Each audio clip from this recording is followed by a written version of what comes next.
Tiny Build Games is an indie developer morphed into an indie publisher. They partner up with indies across the world to help better their games as well as develop games themselves. Check them out at www.tinybuild.com and check out their game Speedrunners, which is also available in the AGDQ 2015 Humble Bundle.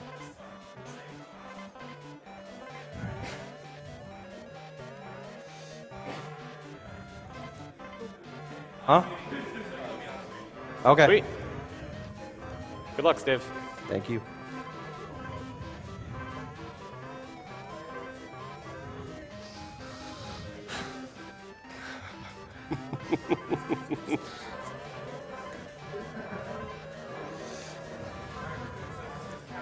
All right.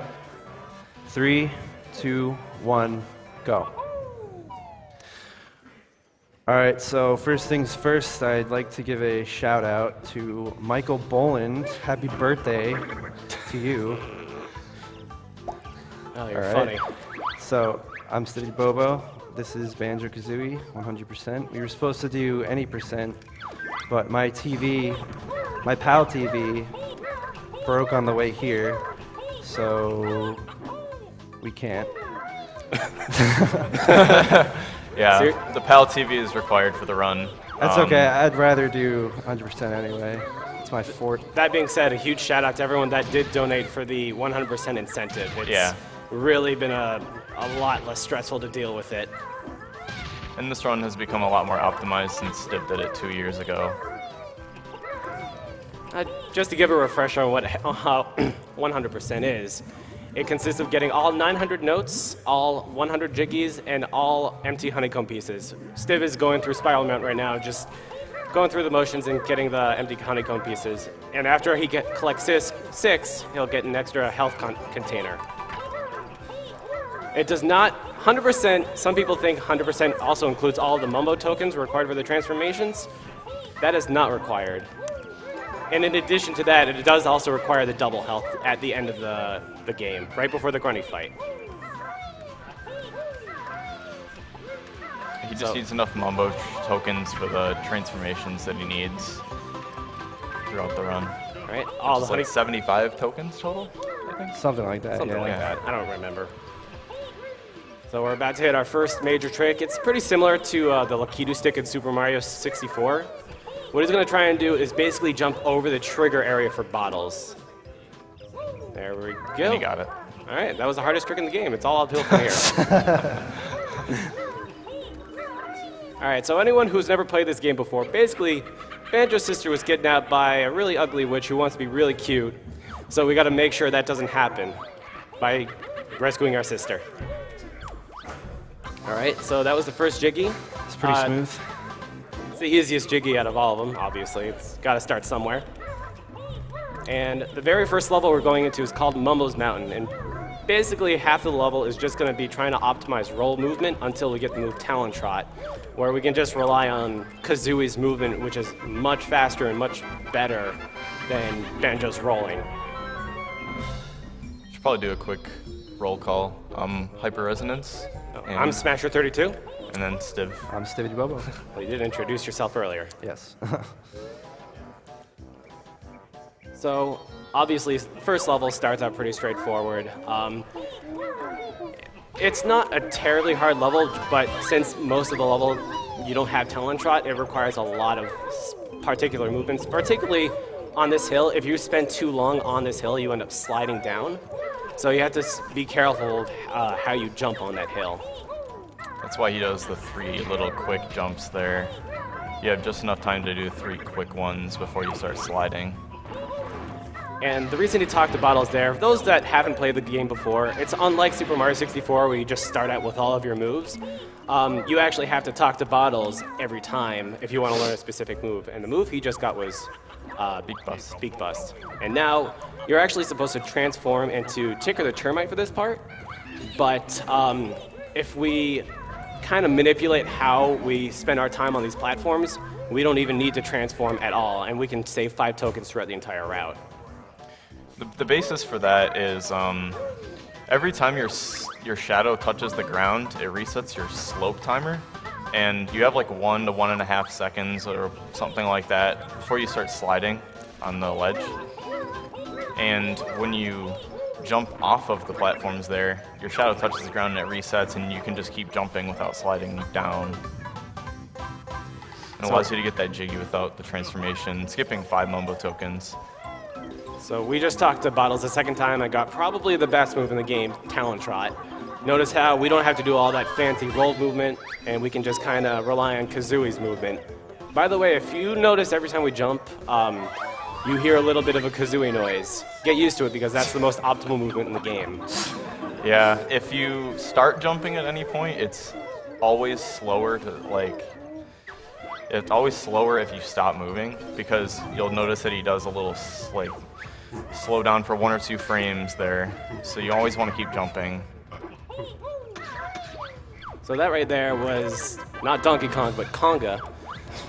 We actually had to hit all the orange platforms with oranges. We're going to go back for the third one just because of optimization. But we did give that little monkey Chimpy his orange, so we got a jiggy for it. And the third move we're learning is Egg Shot, where we can shoot eggs from Kazooie's front or back. And now we just have to defeat Conga. And this is actually a hard part coming up. Can you get the shot? At least you hit him. Almost. Too risky. If he were to try and make that and he didn't get it, the cutscene would trigger and he would immediately just fall. And if he's not on that top platform, he would have to go all the way back up.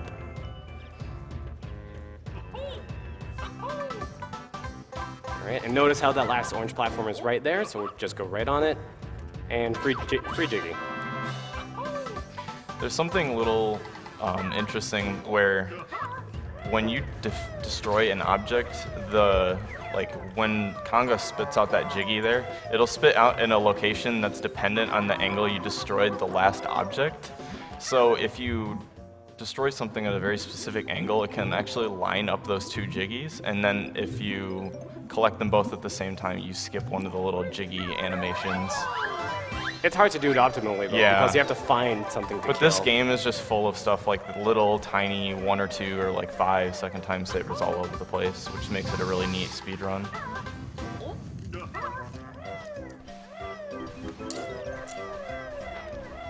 Right. One of the jiggies you get by stomping all of the huts. We're not going to get that last hut in the back corner until the very end. For now, we're just going to grab this Jinjo jiggy. It's kind of a weird thing because you grab this jiggy, and it's the only jiggy when you collect all the Jinjos that causes a little bit of a stun, and there's nothing you can really do but just kind of wait it out. And if you're really unlucky, that kind of delay of grabbing the jiggy might actually transfer over to this. Oh, we got lucky. Yeah, we haven't been able to figure out why that happens. Just gotta hope it doesn't happen.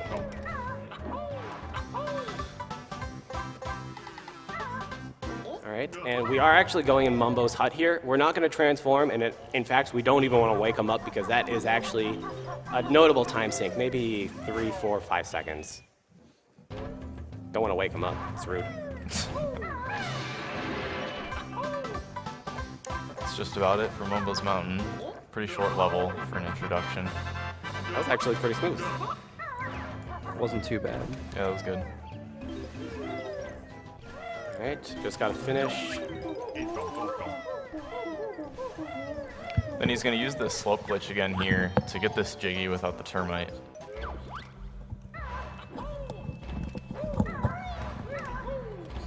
Very nice.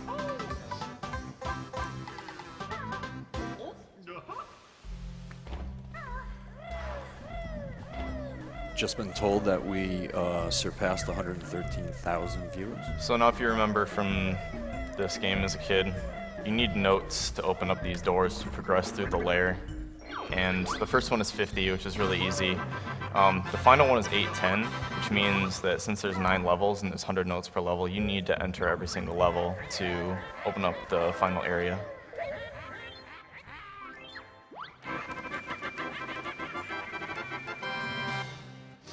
So the second level is Treasure Trove Cove, and people that are learning this game typically consider it one of the hardest levels to learn because it has a lot of fine-tuned flying movement.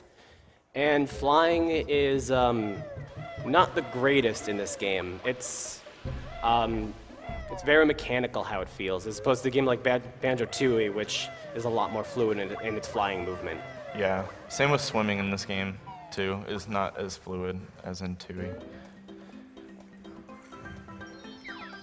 And something that a lot of people didn't know as a kid is that if you hold R while you're swimming or flying, you actually turn like a lot faster. And that's something that completely blew my mind when I started like actually speedrunning these games, because I never knew that as a kid. Probably because I didn't know how to read. I know Bottles tells it to you, but no, he doesn't actually. He doesn't tell you. He doesn't Oh, tell you I at all, thought and it's not in the instruction manual. So you were just supposed to know that somehow. Don't ask how I figured that out as I a thought kid. Bottles told you, and I couldn't read, but No, I swear he never the tells game you. developers just didn't want you to know.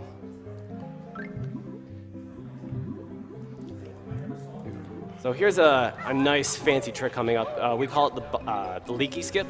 Basically, on the right side, there's a little bucket that likes to have some eggs. So we're going to spit 2 eggs and try and talk to Bottles, skipping that got cutscene. it. Great job. Nice.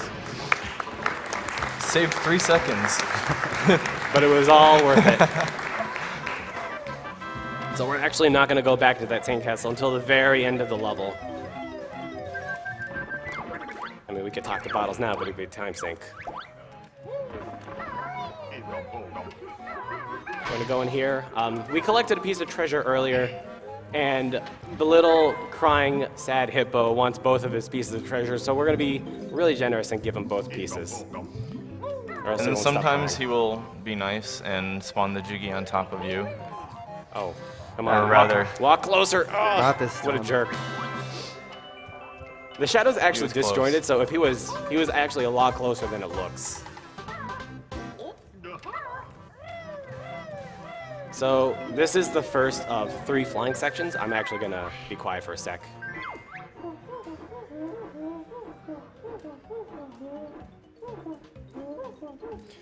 Oh That my was god, very, that was very so specific. close.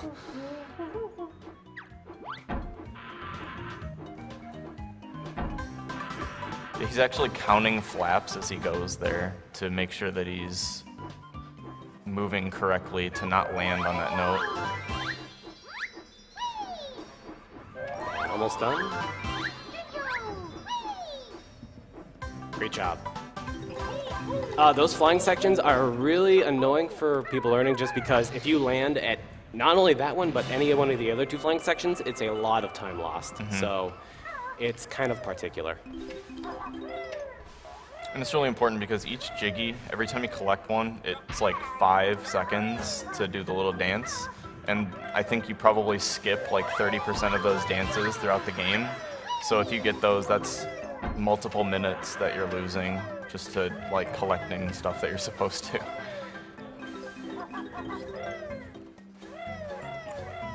So a lot of them are routed so that they're collected underwater or in the air, especially with Jinjo Jiggies, which you'll see with the orange one coming up, because you can essentially choose where you want the Jiggy to spawn optimally for where the Jinjos, and here it just so happens that the orange one is convenient like towards this part of the route, and you can just collect it in the air while you're on the way to one of the other ones.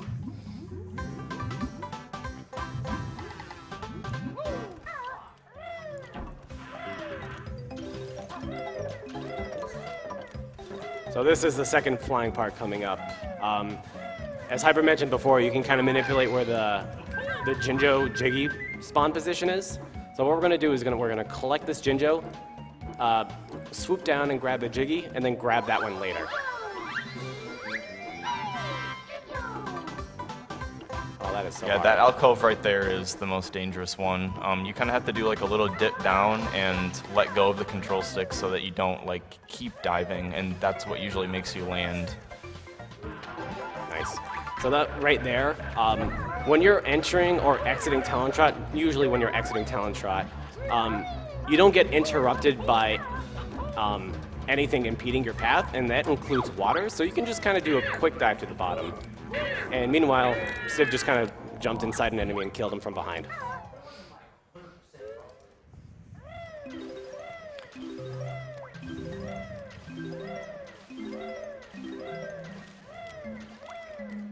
Something else that should be noted is that In the N64 version of this game, they actually took this out in the Xbox version. If you die, you lose all your notes, and you have to start over from the beginning if you die. So dying is very, very costly in this game. Oh yeah. It's another reason why learning this game is a little intimidating for new guys.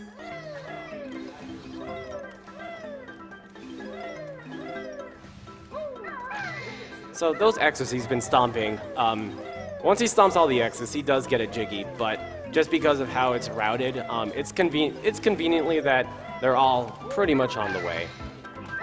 And this is the third flank section, which is really hard as well, so I'll be quiet.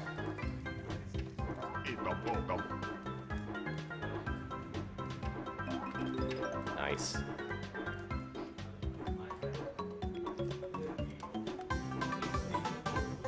Nice. All right, that was the hard stuff pass. And as I mentioned before, if he lands at any one of those sections, it's a very huge time sink. So it's very, very nice that he got all three. Whoa, whoa, whoa. That's not that big of a mistake. It's not very common.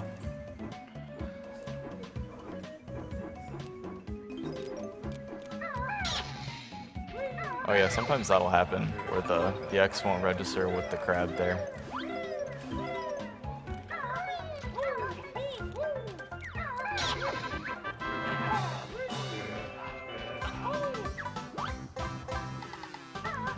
And the very last Jiggy is the sandcastle that we're going back to. The 10th Jiggy in the level gives you an even longer dance, as I was saying before, about the Jiggy dances. So skipping the 10th one is always like really nice to do, and that crab there is actually going to help us out at the end of this puzzle.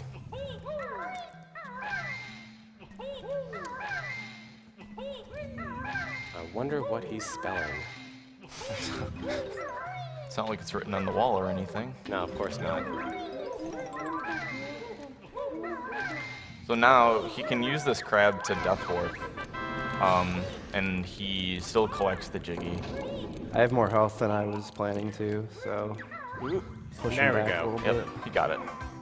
And he's going to be skipping that final Jiggy dance in all but 2 of the levels, and we have already passed one of those, which was Mumbo's. It's actually possible to skip that one too, with a really, really precise trick. If you actually get damaged by an enemy on the exact same frame that you collect the Jiggy, it skips the dance, but it's way too hard to go for in a run like this. Get out of there. That grunt likes to get in the way, yeah.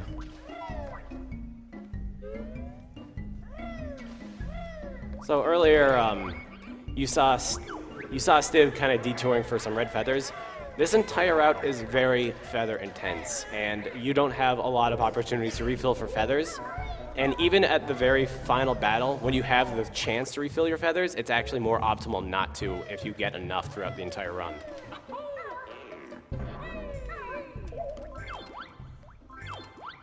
And this level, Clinker's Cavern, I'm sure a lot of people who've played this game have a lot of fun memories. Of drowning. Of drowning. Nightmares of what the heck was all the way at the bottom. Remember how I said I didn't know how to hold R? Yeah. Yeah. As a kid, I would always like get stuck, Oh and my like God. I couldn't collect everything down by the anvil. It would just, It was just nerve-wracking. it was. And then Stiv just makes it look extremely easy. Don't jinx it.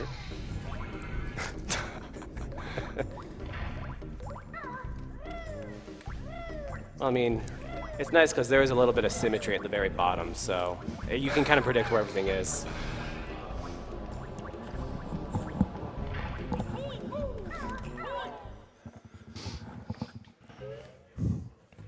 I want to thank teenagers. This level is very cycle-based, and this jump right here that he's just did actually lets him get a faster cycle on entering Clanker with the tooth. So I think every cycle is just about 10 seconds.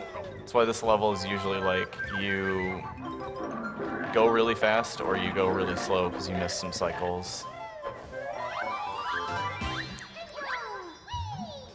teenagers donated $25. Banjo is my favorite game, so I guess now is the time to donate.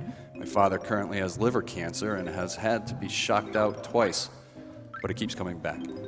And it's getting hard to see him go through it all. Thank you so much for this stream. It means the world to me, seriously. Since this is a pretty long swimming section, if you want to read out some more donations, you're more than welcome to. Okay. Thank you to Dark Deceit TV for his $100 donation.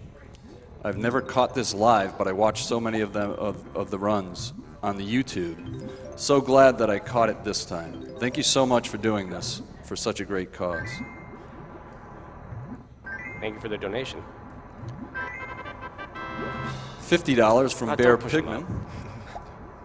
Thank you, Bear Pigman. Keep up the good work, guys.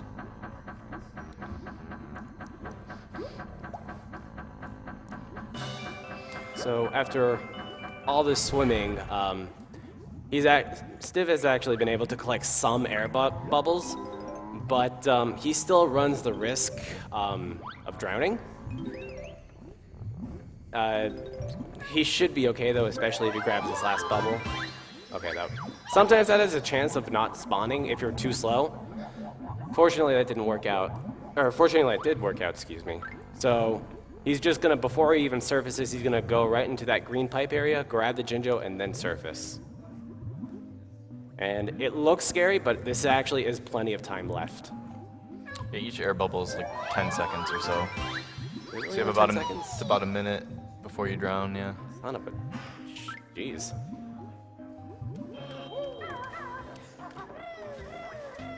And thanks goes to K30 for his $500 donation. It's AGDQ time again. Guess I'll be missing out on some sleep over the following week. Keep being awesome. Greetings from the Netherlands. All right. That was the success of the jump at the beginning, as well as basically you have to have perfect movement everywhere to make that cycle right there that he just did. So that's really impressive.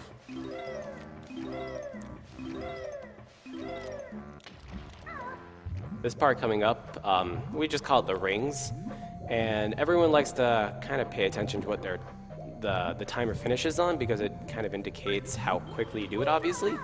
A good time for this is finishing with around 22 seconds left. I think it might be possible you get a 23, but I've never seen it before. Not in a possible not in a legit run, but Yeah, it's possible for sure. I hear you. I hear you.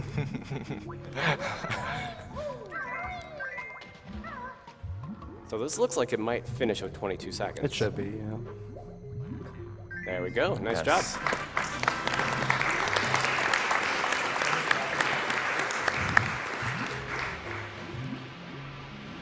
This run has been going swimmingly, by the way. I'm sorry for that. With that, I'd like to thank Jonathan and Bill for their $250 donation. Lost my mom 3 months ago, today, to cancer. Have also lost 3 grandparents to cancer in my lifetime. Love what you guys are doing. Miss you, Mama.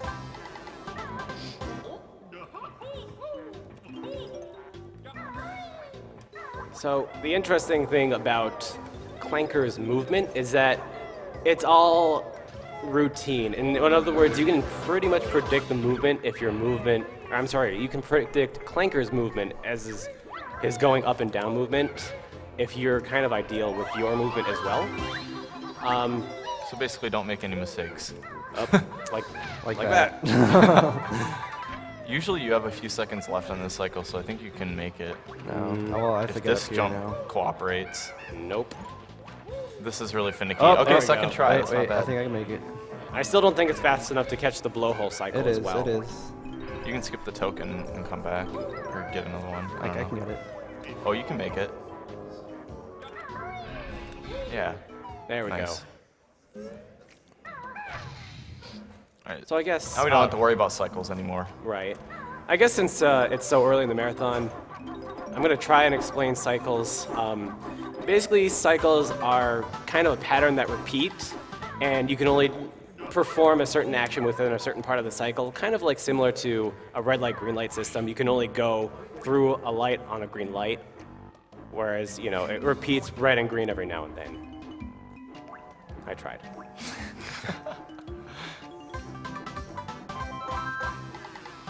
But if he had missed that, then he would have to wait 10 seconds more for the blowhole to open again. So that's why cycles are so important.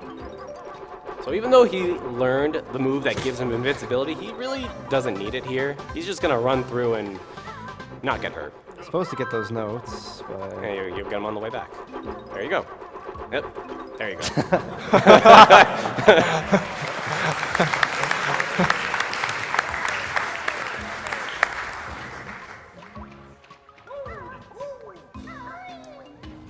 So as we mentioned before, with the Jinjo Jiggy spawn, the last Jinjo that we grab is actually underwater, and that allows us to skip another dance.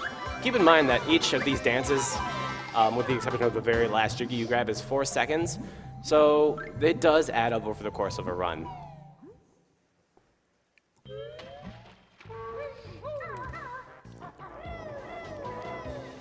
$10 from Taco7, thank you. Lost my grandpa to cancer. My dad has it. Hope in the future there will be a cure.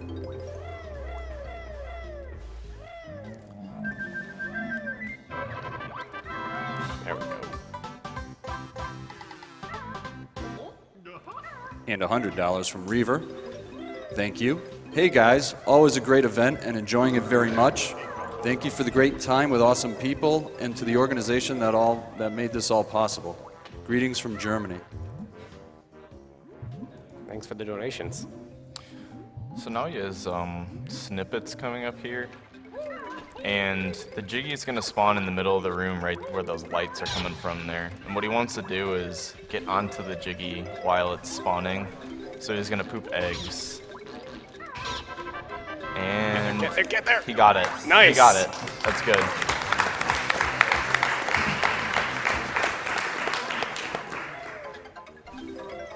And the very end of this run ends with a very long swimming sequence. Kind of similar to before, he's going to, while underwater, collect a Jiggy, several notes, enough to finish the level, and a honeycomb piece. The only difference is he's not going to make it. He's going to die underwater. So let's hope he gets all of them before he drowns. I guess something else to mention is the reason that he is actually dying is primarily for optimization. When you die at a run, regardless of how many notes you have, you always finish, so to speak, with a note score.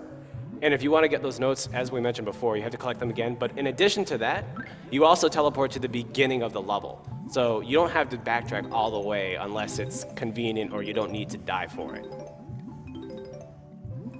In the swimming section, you run out of air like just as you're collecting the last item, so it's just perfectly optimized like that. There we go. And that's it for clankers.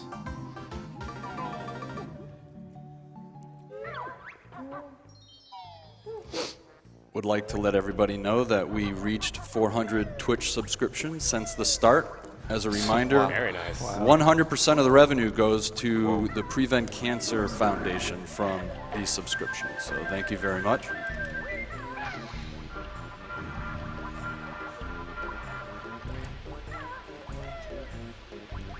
So we got to go in here really quickly just to open up the next level we're going into, Bubble Gloop Swamp. Anyone who's played this game as a kid might remember Mr. Vile, the greediest crocodile of all time. So we'll get to there. We'll explain it when we get there. So look forward to it.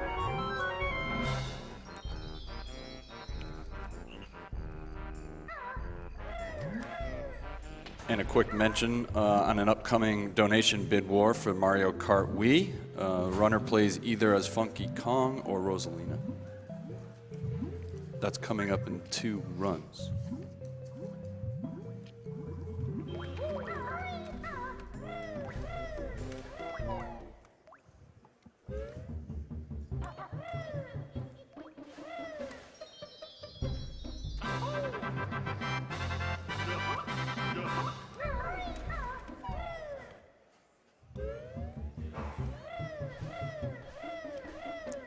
By the way, that little fish in the corner, for those of you that have played this game, you can actually kill that fish. There are a lot of things that deceivingly you think you can't kill in this game, like the shark, the shark in Treasure Trove Cove, or the snowballs in Freeze's Peak. That they can actually be killed, and you can get health for them. It's kind of silly. The developers intended you to use the boots to get over here. The wading boots from Bubble Gloop Swamp to not take damage, but you can just kind of slope glitch across the pipe and make it across with minimal damage and open up for ZZ Peak without the boots. Save some backtracking. So occasionally, I guess something else to mention is occasionally Grunty will talk to you as you're traversing through Gruntilda's lair, kind of the overworld in this game. Probably right about now. I don't think she'll talk yet. Oh, did she already talk? She'll talk when I leave the Oh, level. I missed it. Oh, man. She talks in patterns, so you can kind of predict when she's going to talk based on your movement. Nice shot.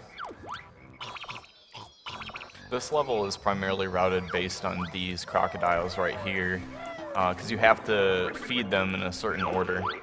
So it's fastest to complete the level just by accessing the areas that those crocodiles are in the order that you have to feed them.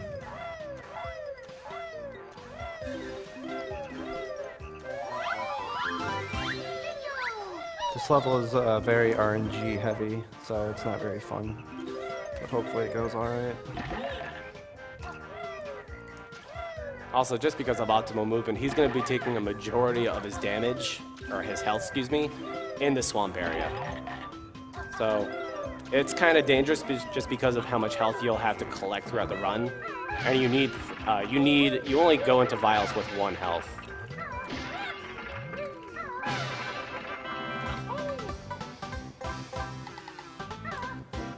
Thank you for the $50 donation from Knife Buddy.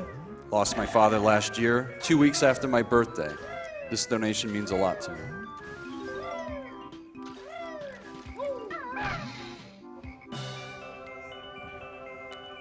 Now we gotta collect that Jiggy before time runs out.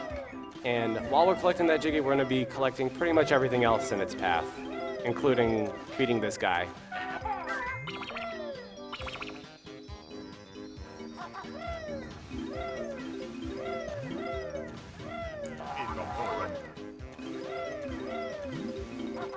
Thank you, Annika Hibsier, for your $20 donation. Cancer survivor here. Thanks for the effort. Almost had a 19 now.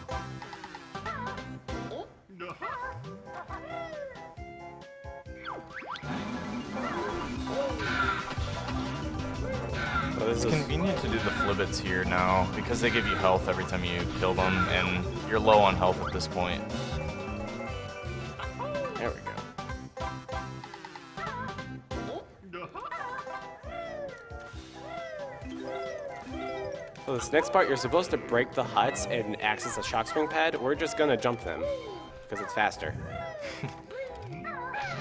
This is the only exception just because there is a witch switch in here, which will give us access to the Jiggy later. Well, in the second to last one, but that's because this one's really hard. Right. You can actually jump onto this one without using the shock spring, but it's really hard, so not worth going for it for what, 3 seconds save for each one.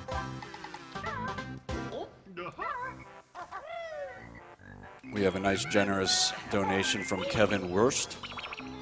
Uh-oh, Dragonfly. I think Dragonfly. You Yeah, are you got all it. awesome. Thank you, Kevin.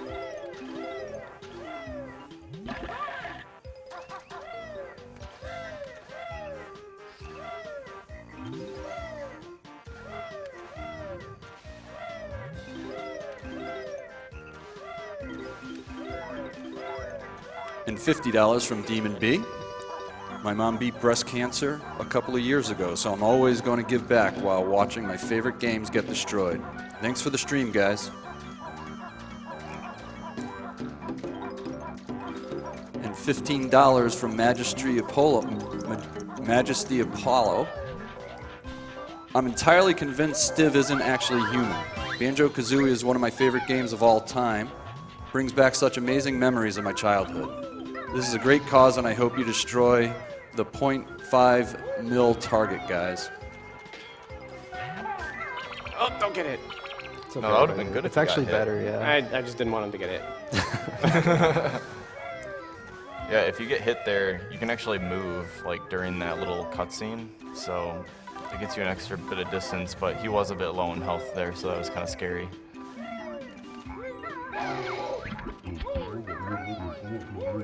Thank you, Eli H, for your $50 donation. Banjo Kazooie is my favorite game of all time. I love seeing, Come on, what a jerk. he loves seeing it at AGDQ. Good luck to Stiv on the run.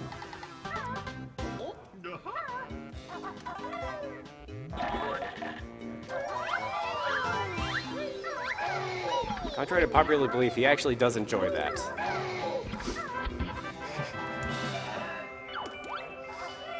Okay, usually I write down the combinations coming up here, but How about this? You want to do first 4 and I'll do last 3 for remembering? Because he should be able to Sure, do that's 5. fine.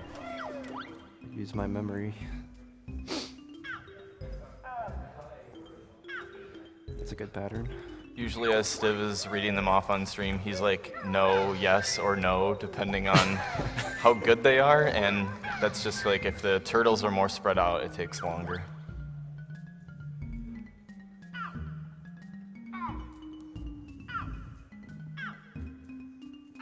That was pretty bad.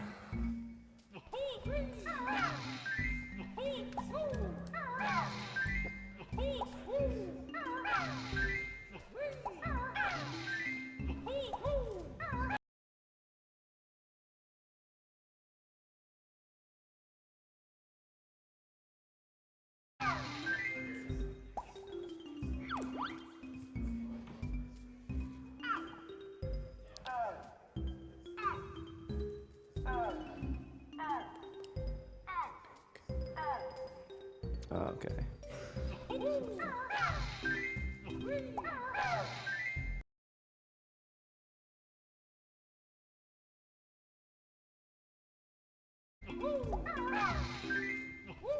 What's after purple? Purple. That Yeah, one, purple, and pink, then purple. pink. Pink? Yeah, pink and then purple. Yeah. I thought you were going to get first 4. No, I thought you said last 3. All right. This is a It co-op worked- speedrun, It guys. worked out then. Team effort. Don't give me that.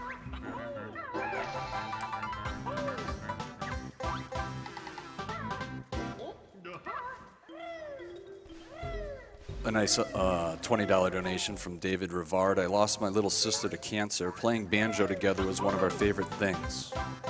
Here's to an awesome run. Something else that he's been doing throughout the run that's kind of minor, but it adds up over time, is getting out of town trot when, like, before doing certain actions, like picking up a jiggy. If you collect something like that while in town trot, usually you have a little delay. So, like right there, that saved him a little bit of time.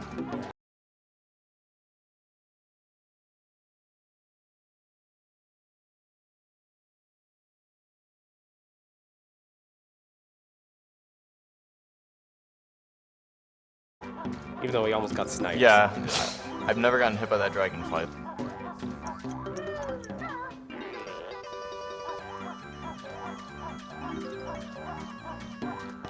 And now he has another timer jiggy where he has to cross a thin platform that I'm sure a lot of people have fallen multiple times in their childhood too.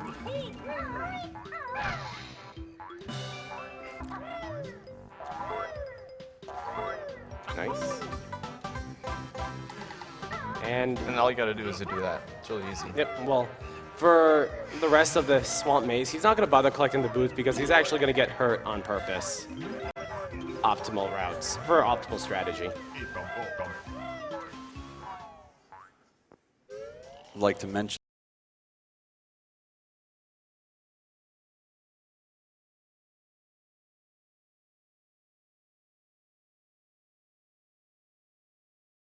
the Yeti, which is a t-shirt site featuring an awesome new design every 24 hours for a low price. The Yeti has partnered with us for AGDQ 2015, offering an array of shirts with $3 from No every washing unit machine. sold. Going to the Prevent Cancer Foundation. Check out the collection at www.theyeti.com/GamesDoneCore. I've never seen anyone get hit by that guy. Me either. All right, so we are coming up to probably everyone's favorite minigame.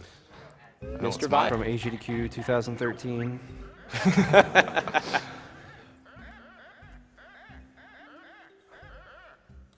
So, just to explain a little bit about what's going on, he's just losing his lead right now.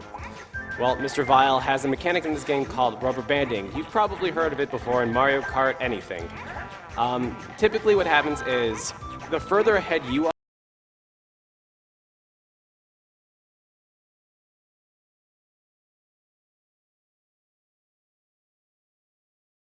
are, the faster that Mr. Vile will go. Yeah, like. Yeah, you can notice how actually- he's you slogging can see it as along. he gets more. He's just gonna get faster. Oh, get them, And then get the them. third round, he starts flying across the room really fast. So we kind of take advantage of that and get all the seriously.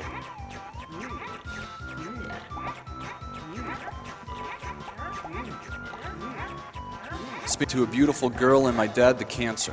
One of these was awesome and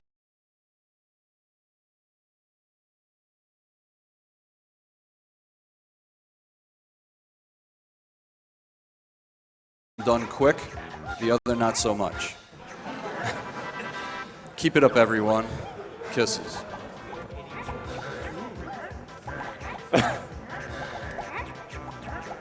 Oh my god. We don't want to eat those until the third round at a certain point. If we eat them, then the croc will just kind of be grossed out and not move for a little bit.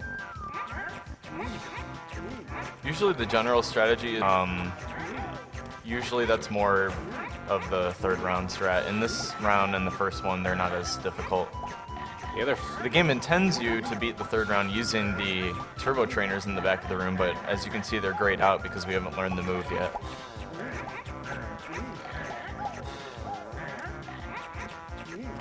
This looks like he has it in the Pretty bag. good. There we go. All right, hardest round. 23. Michael Jordan.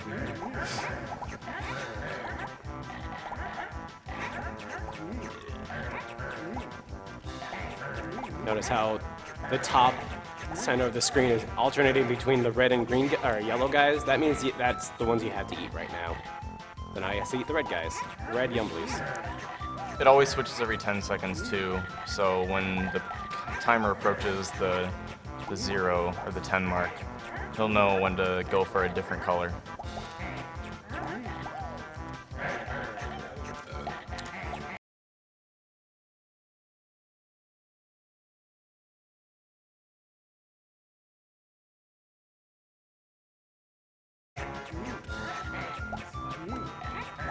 Thank you for the looking pretty $100. Sorry.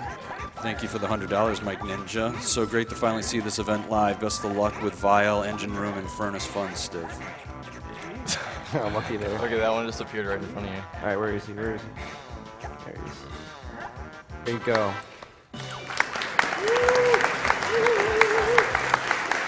Revenge for 2 years ago.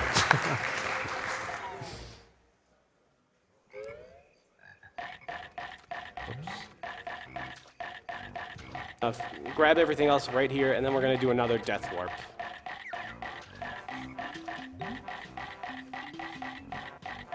Thank you for the $100 today, Jax. Say no to cancer, say yes to Banjo.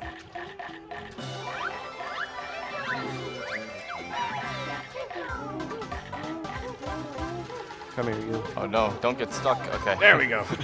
Wait, can he get stuck? Yeah, he can get stuck up like really high and you have to like, Oh, that's not stuck. Is it?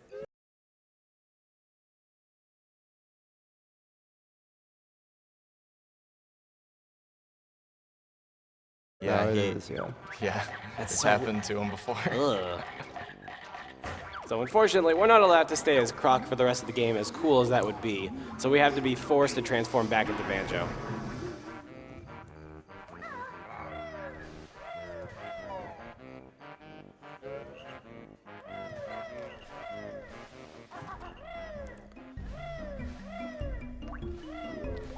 Thank So you. this- Go ahead. from the ceiling. Instead, we're just gonna walk along and jump on top of the hat and then slide in.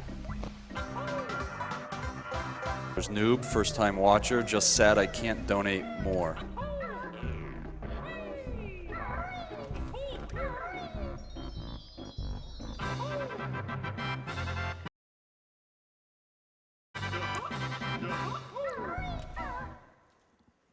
And thanks goes to Mr. Professor for $50 donation. I absolutely love the speedrunning community. Good luck, everyone.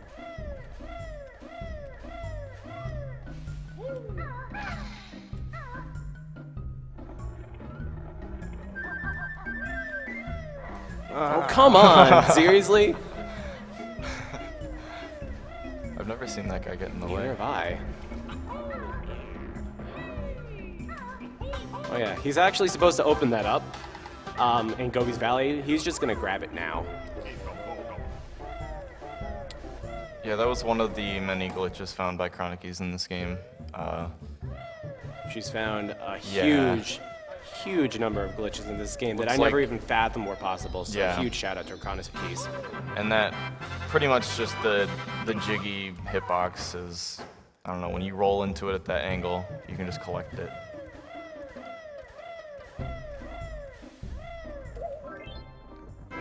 I guess just to elaborate on the whole Chronicies thing, she's actually one of the reasons any percent does exist. If you were to complete the game traditionally, any percent would only require 810 notes, and I think it's like 94 jiggies, Yeah. which is almost everything in the game. So since you are able to skip the very last door in the game, you drop the jiggy requirement by another 25.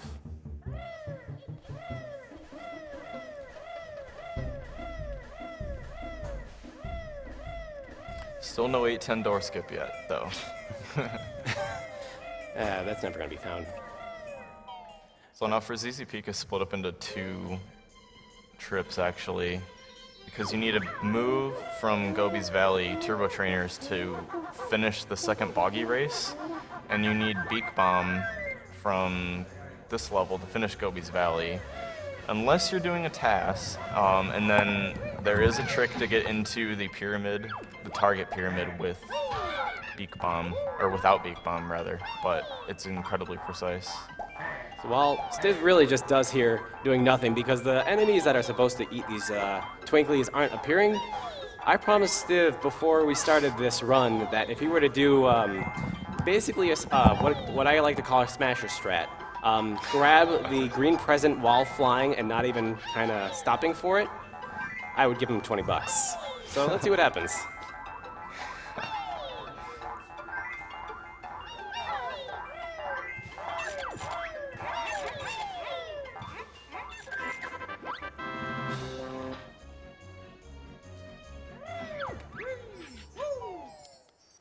Thank you for the $80, Geronimo GC.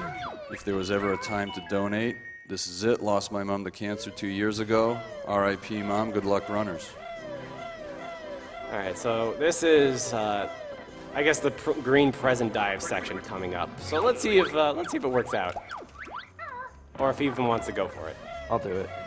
Oh.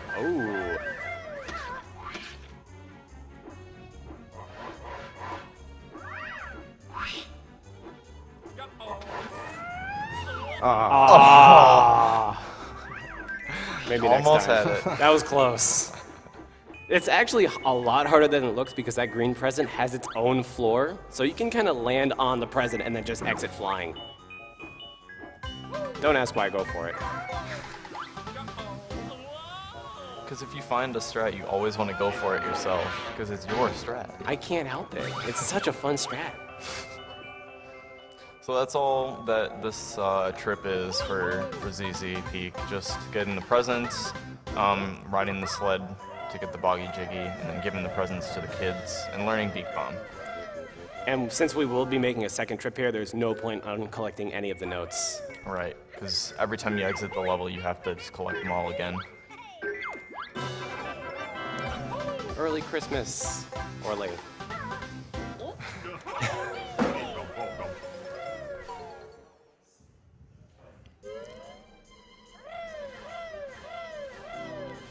Thank you for the generous $200 donation, Vash the Stampede. Wow.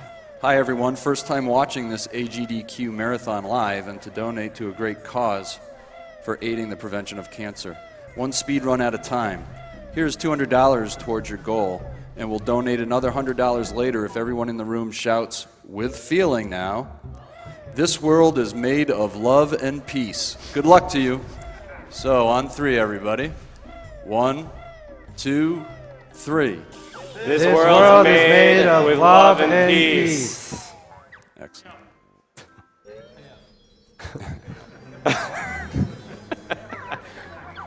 Okay, so Gobi's Valley. I mentioned before that people learning this game think the hardest level in this game is Treasure Trove Cove. Gobi's Valley, in my opinion, is incredibly difficult because we have to manipulate the camera for these, and we're going to be doing that almost every time. Because every time we enter a ring and then enter a loading zone, the ring position resets. Yep, it goes back to that original spot there.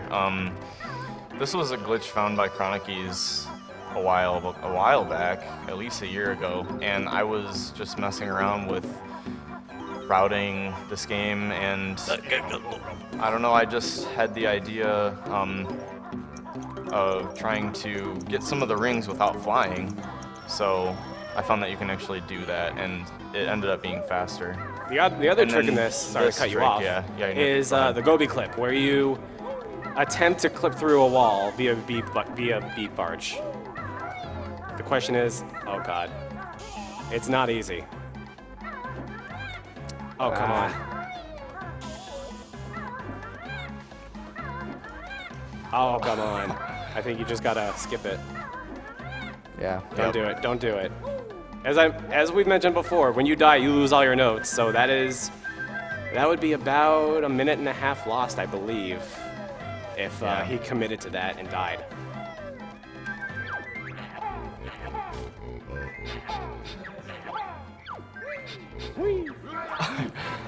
I'm surprised you got that jump.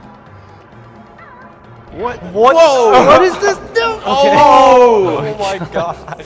There's a very That was small so margin close to dying. where he wouldn't be able to flutter out of that and actually die. So I think that caught all of us by surprise. Oh my god. I've never seen that happen. That was so cool. Do it again.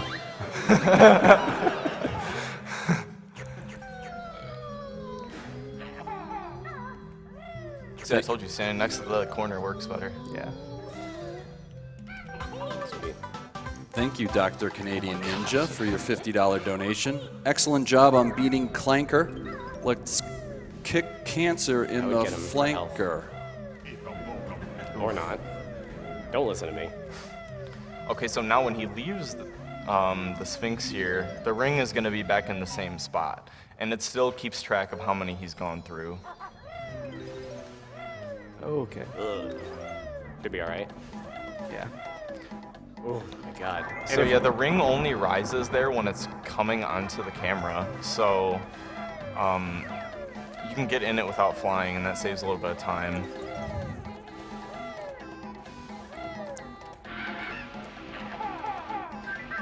Oh, okay. Sometimes that happens. Yeah.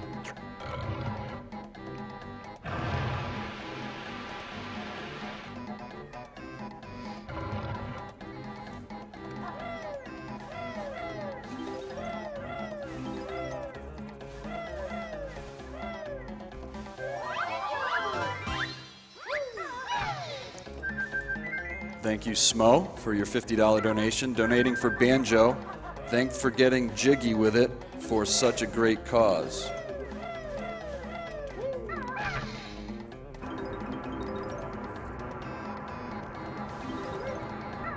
So this next room is actually pretty straightforward. Just match the tiles with the other tiles. I actually did want to give another huge shout out to Grant Kirkhope for the music in this game while he's doing this puzzle. Last year we had a great opportunity to speak with Grant Kirkhope. He was able to call in last year. Anyone who's tuning in for the first time, I actually recommend finding last year's. It's around during Mad Monster Mansion, I believe, when he makes the call. It was a huge pleasure to speak with him, and I don't anticipate it happening again, but if you are watching, thank you for the great music and the great times.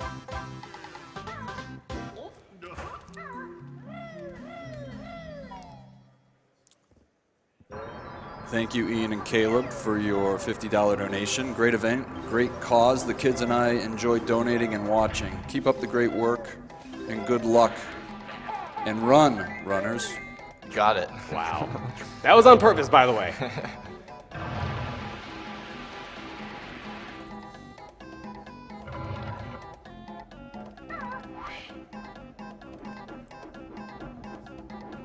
Beat bomb.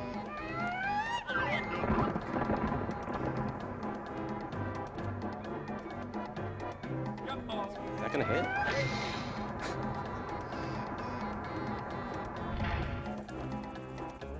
Yep, so this is the one instance you need Beak Bomb for, and there's a really weird clip that you can do to get in there. But it's just too hard for runs like this. Get in there.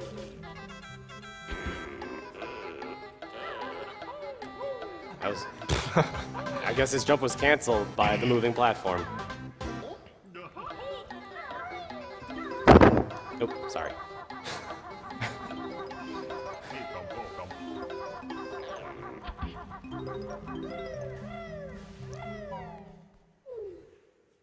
So after doing all of that, we're not yet going to talk to bottles. We're going to get one more ring.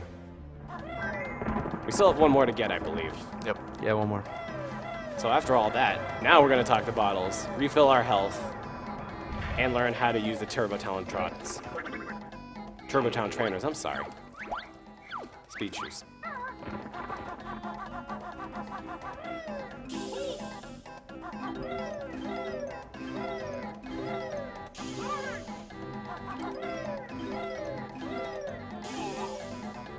Now you're supposed to grab this Jiggy right here with the turbo trainers on, but using a nifty little thing where you can fall down on top of it. It's actually a similar trick. Sorry to cut you off. There's a similar trick that's pretty much the similar trick that's used in the very first level when we scaled that mountain in Mumbo's Mountain.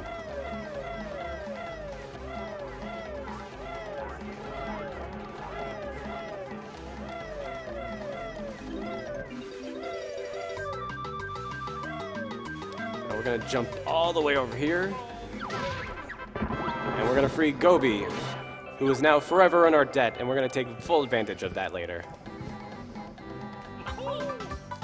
A very generous $200 donation from Valestra. I hope cancer would be as easy to fix like the awesome players clear the games. I wish you all the very best. Together we will defeat cancer. Normally you're supposed to get that honeycomb while you're in the air, but That's what's faster. that, a grabba? No, that's a slap. Slappa will knock you up there if you time your backflip right. Grabba is the hand with the jiggy.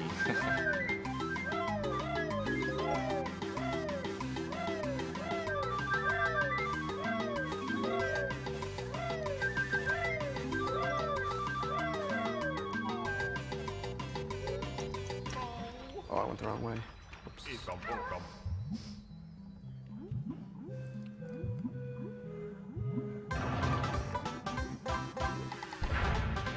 They want him. They want him so badly. I've lost a run to dying to one of those Oh, before. I think everyone has. Those are annoying. I was right next to the jiggy and I died.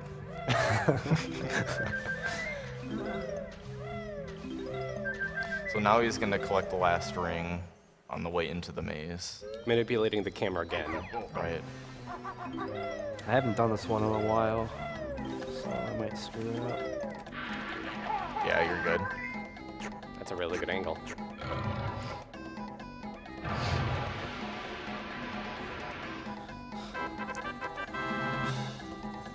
Oh, shit.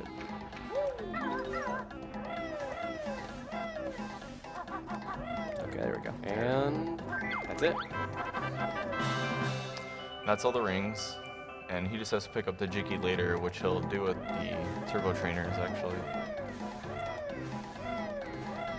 Thank you, Cherry Dominowski, for your $50 donation to honor my husband Bob, who is a cancer patient, and my son Chris, who is getting his degree in game design. Thank you for this great entertainment and supporting this important cause. So normally you're supposed to traverse through this maze, or you can just jump over the entire thing. And you can see the witch switch there. We didn't need that from earlier. That saves like 20 seconds or something to skip those things. And not all of those walls you can jump on, just that like one part. And conveniently, it's right next to the entrance. All right. Whoops.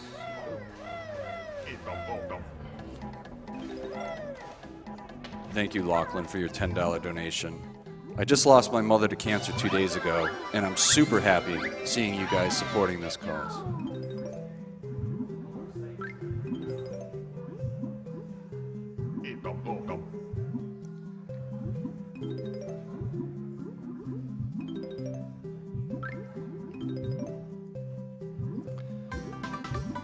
And Pouget gives $100.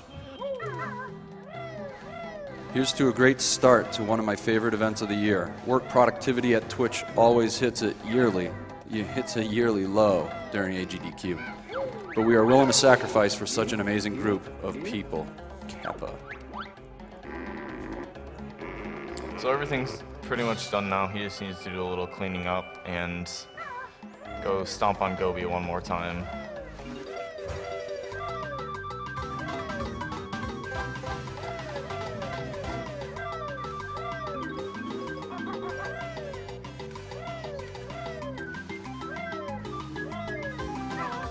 You can actually skip that dance if you are wearing any sort of boots as well. Oh, you got it. Oh. If you place that perfectly, you can get hurt and cancel Beak Bomb pretty much at the same time. That was very nice. That was very nice.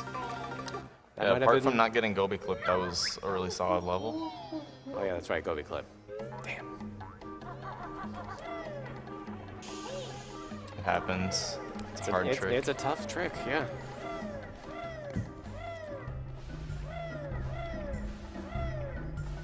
So the next couple of minutes are actually going to be spent opening up Mad Monster Mansion. It's a very, very long path to take.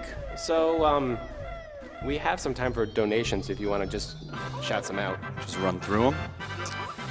So the first one is from Sour Spinach, $60, thank you. Hey Stiv, nice run. Great commentary by Smasher and Hyper so far. Thanks to everyone for the wonderful marathon, as always. Thanks, As Howard. always. As always. As always. You should be proud. And thank you, The Color Red, for your $50. I am currently fighting leukemia, and I am always so excited to watch AGDQ. Banjo is one of my favorite childhood games, and stay classy, you Stivity stud.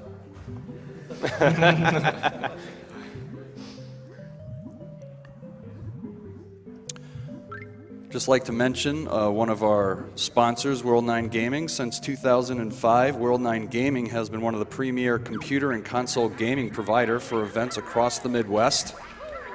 With dedicated staff, tournament expertise, and an expansive collection of games and consoles, they guarantee the best gaming experience at the lowest cost for all events, large and small.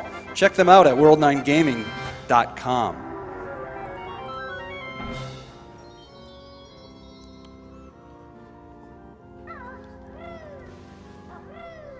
Goat Curie gives us $50. Thank you. It's not much, but it's going to a good cause. Hope to enjoy the rest of the event. Have fun, everyone.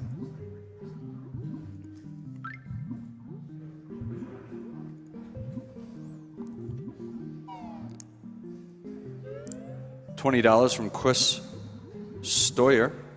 Love what you guys are doing. I lost my father when I was 9. Cancer is a terrible thing, and glad you're doing this for a great cause. Keep it up.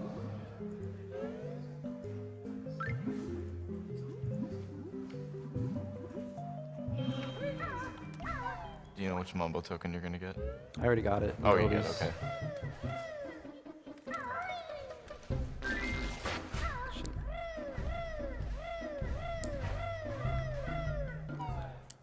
So we're almost done. So you can read one or two more donations if there's some more coming in. Yeah, here's a good one.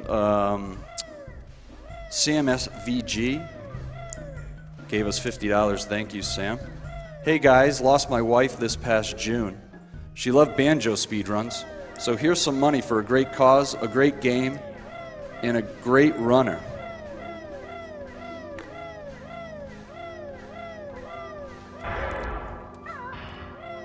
We gotta open up that gate because we leave the level with the pumpkin and we need to go into that shack over there, and the pumpkin cannot open it.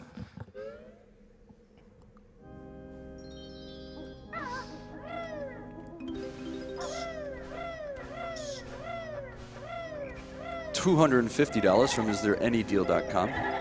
I hope I won't fail too many exams because I know I'll be watching your streams instead of studying. Keep up the good work. Thank you. So the beginning of this is pretty much just traversing through this grass maze, collecting some notes.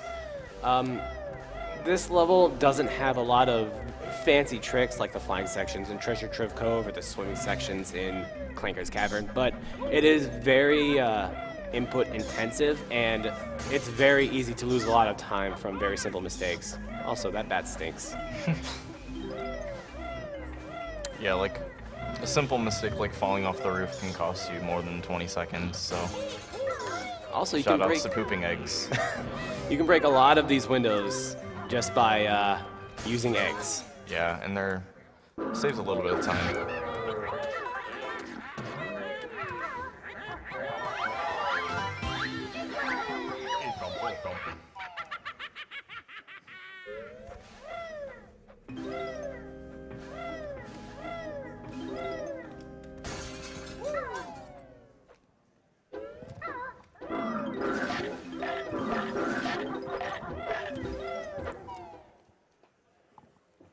And in this giant mansion that we've been kind of traversing around and vandalizing a little bit.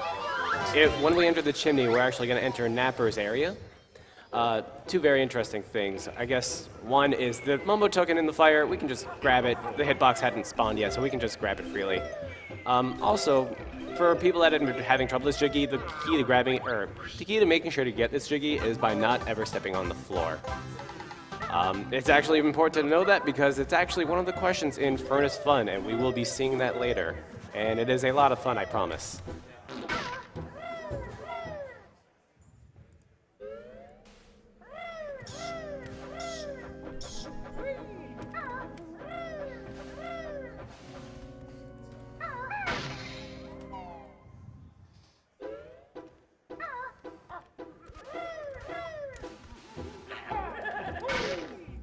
So you notice, as of right now, we only have 7 eggs.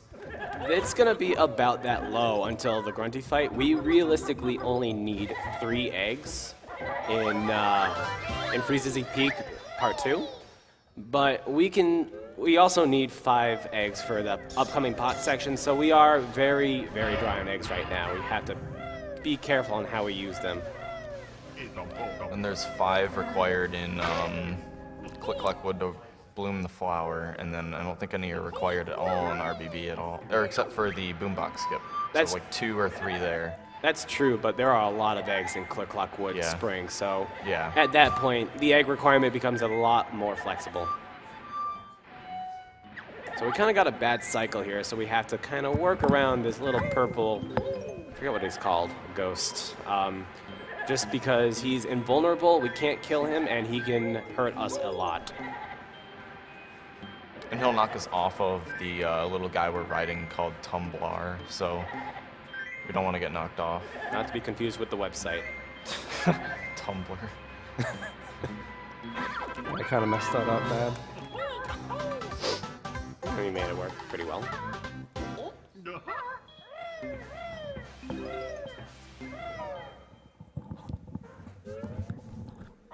So this upcoming part is pretty much infamous for being really annoying. Getting to it, normally you'd have to go all the way around and jump into the well. We're just gonna kind of go on the bramble and kind of bypass that entire area. The well is really annoying because all the tentacles in that area hurt you, and you have to grab all the notes as well. There's also jigging here. It's the safest thing to do is grab all this stuff as the pumpkin, but it is unfortunately slower, so we can't really do that.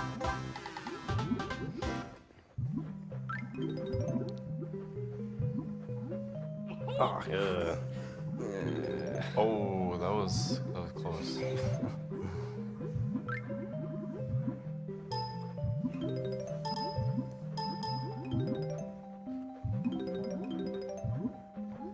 But he managed to make it out. Sometimes you can get comboed there, and it's like not much fun. you can do about it. Now, as I mentioned, No, don't forget the notes. oh, well, Oh wow!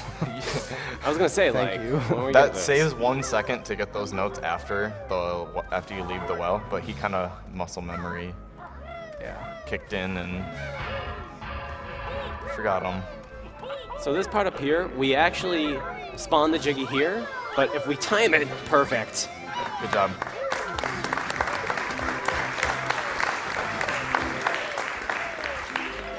little fun fact, you can actually grab that jiggy and then jump back onto the ground and then do the dance anyway.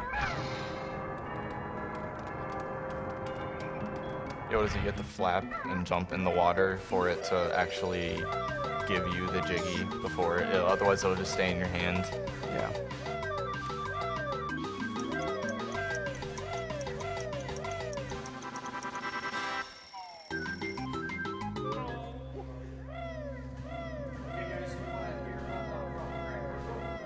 Are you serious? Sure. Okay. Okay. Oh my god.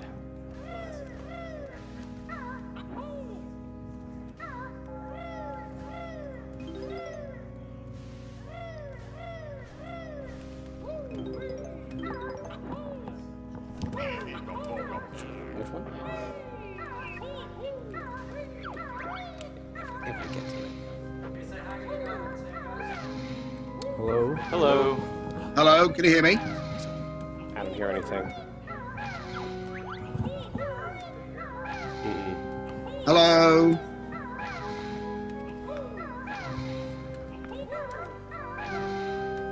Hello, can you hear me?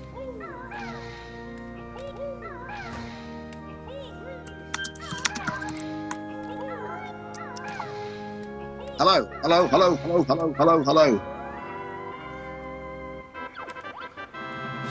Anybody there?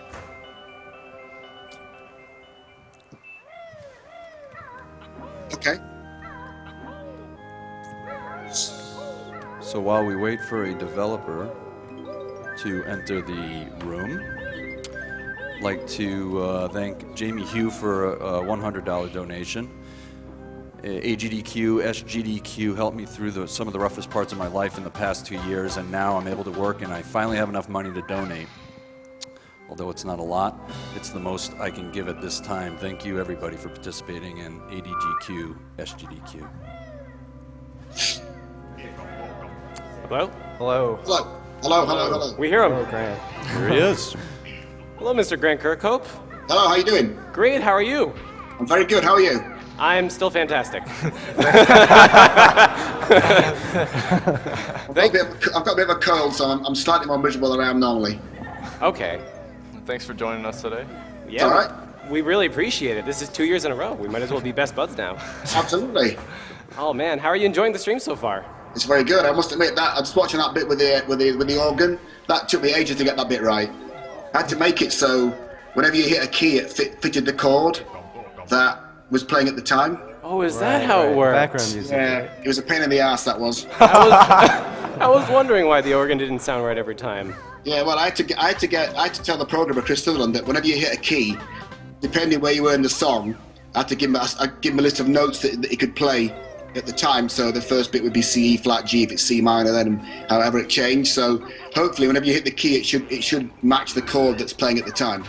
Wow, that's really cool. That's amazing, actually. It was a pain in the ass, but amazing. Just a quick bit of actually great Kirkhope trivia that was mentioned on somewhere on YouTube, I believe. You had a little bit of chime trying to get these pots to say thank you very clearly. Yeah, I know, that's my voice. I just recorded myself saying thank you and I just pitched it down.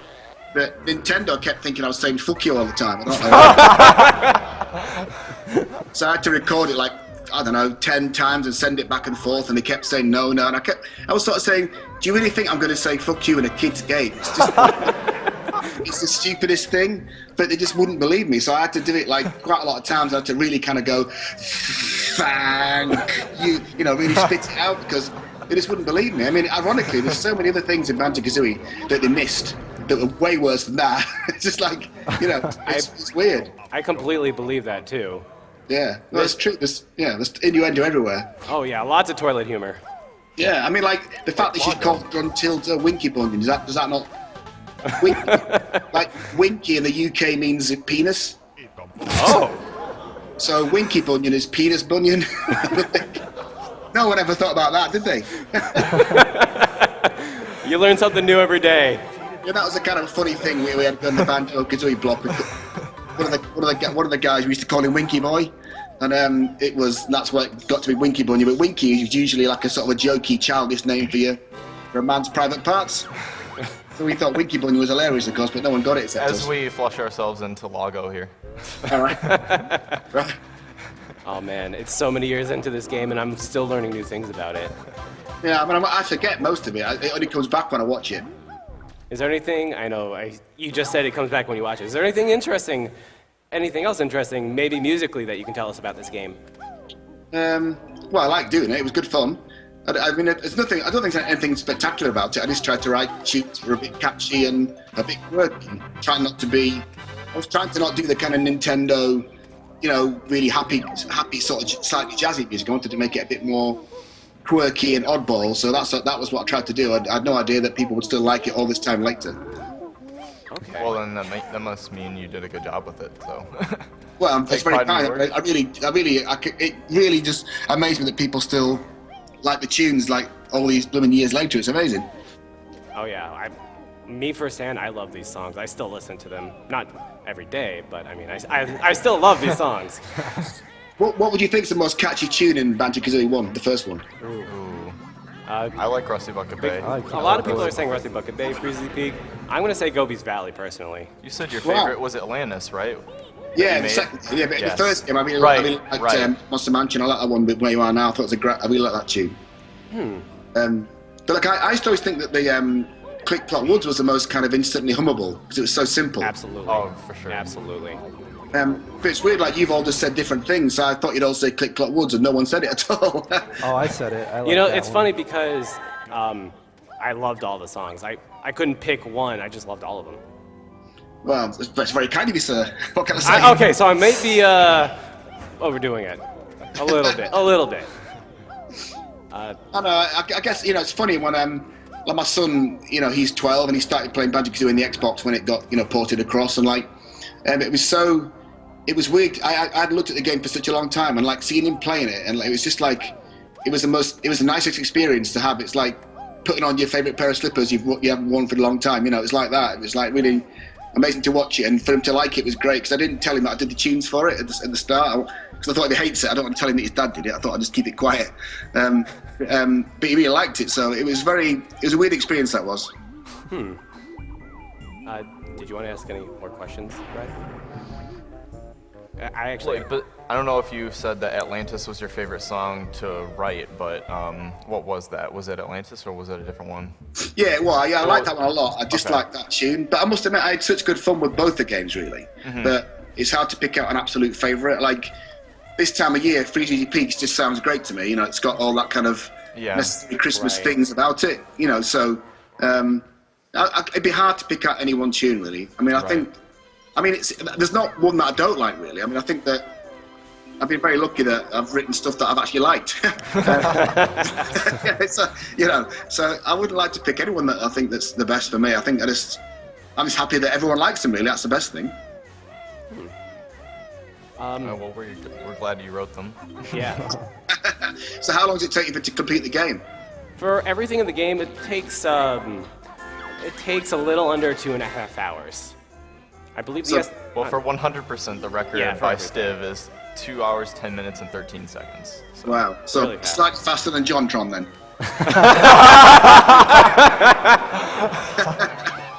Just a little bit. And then for Banjo Tooie, it was for the longest time. It was just under 3 hours. Wow. Wow, very hard trick that Civ just pulled off, by the way. But now it's down to like 45 minutes because of a recent trick found that lets you basically warp anywhere you want. Including really? the end of the game, yeah. So is that a bug in the game then still, is it? It's yeah. like, Well, yes, pretty much. it warps you to the last cutscene you watched with the glitch. So All right. if you watch a cutscene, you get to warp there, and it doesn't matter. It's crazy. But I was thinking back to like all the problems games have had this Christmas with like, being released that are, pretty buggy and pretty bad, and like you can fix it all online. Like back in these days, you couldn't fix anything online. It was in the cartridges and that was it. You had to just send it in. You had to make sure it was as bug free as possible, really. I mean, to be fair, I feel like that's part of the charm of the game because you had to make sure the game was as complete as it had to be, and anything that was left in was just part of the game. Yeah, it was like we just, on Nintendo, like also if we made a mistake and they put the cartridges out, it would cost them millions of dollars to recall the cartridges and like fix it. So Right. you had to be like super careful that you didn't break anything too much. It was like, Yep. it was a big deal. That was back then. Games nowadays, they can just patch them, so like they don't really have, incentive to spend more time on games. But these the N64 games were works of art and like master crafted because they just had to be, and they spent a lot of time on them. Yeah, I think that the working at Rare, that it had to be that way. There was no other way. It would cost you. And also Rare, the guys that ran Rare, the Stamper Brothers, would just say to Nintendo, "It's not ready. You can't have it," and they just wouldn't give it to them. No matter how much they moaned about it, we wouldn't hand the game over. So they had a lot of power back then. It's different these days. You get run by the big corporate companies and just kind of say, "You've got to hand it over right now. If it's shit, it's shit. We're putting it out, and that's it." The good old days. No kidding. Yeah. Speaking of the good old days, I want to ask you a question. Were you at all responsible for Stop and Swap, and why? I wasn't responsible for it. I knew how it worked, and it did work. It was just one of the ideas. I think I'm not sure how the game, but we're going to link it up to Donkey Kong 64 as well. That was a plan. So all the games would link together, but Nintendo wouldn't let us do it. So I had to take it. Okay. I was really curious because, sorry to cut you off really quickly. What you saw happen, there's a very small chance, I believe it's 1 in 40 chance, that another transformation might happen. We were supposed to transform into Walrus. He instead was supposed to transform into a T-Rex. T-Rex. But there, really? yeah. And then Mumbo says like, made a mistake or something. I'll save it for the next game. Lo and Yeah, behold, that it's was in the it. next game. I'll save it for the next game. Yeah. So is that in the N64 version? Is it? Yes, it is. Yep. I believe it's also in the Xbox Live Arcade version, but I'm not sure. I didn't know that. It's things that you don't know really. So it's, because I did try to test it. I played it to the end a lot of times because I had to do it. Nobody else did it. I had to do it, but Okay. you still miss stuff. It's so easy to miss things in this game. Like, some people don't even know you can accidentally transform into a washing machine as well. That's Right. also a 1 in 40 chance. Yeah, Which is I what didn't know that either actually. exactly. That's what a lot of people were expecting to happen. Right. Well, I think it must have been because we were planning it to be in this game, but some of the stuff that didn't make this game made the next game. So, Exactly. Speaking of that, when's Banjo 3? Oh god. Oh well, I wish I knew. I live in hope. And we look forward to it. Well, I hope. Yeah, I don't know how Microsoft could do it if they wanted to do it. It's up to them. Well, I guess Rare still owns the rights, right? So. But Microsoft own Rare, so it's up to Microsoft to make the decisions. Yeah. All right, Microsoft. Yeah, so it's up to them. So if they don't want to do it, they can do it anytime. Hey, you never know. We might get a sequel to Nuts and Bolts. I don't think you get that.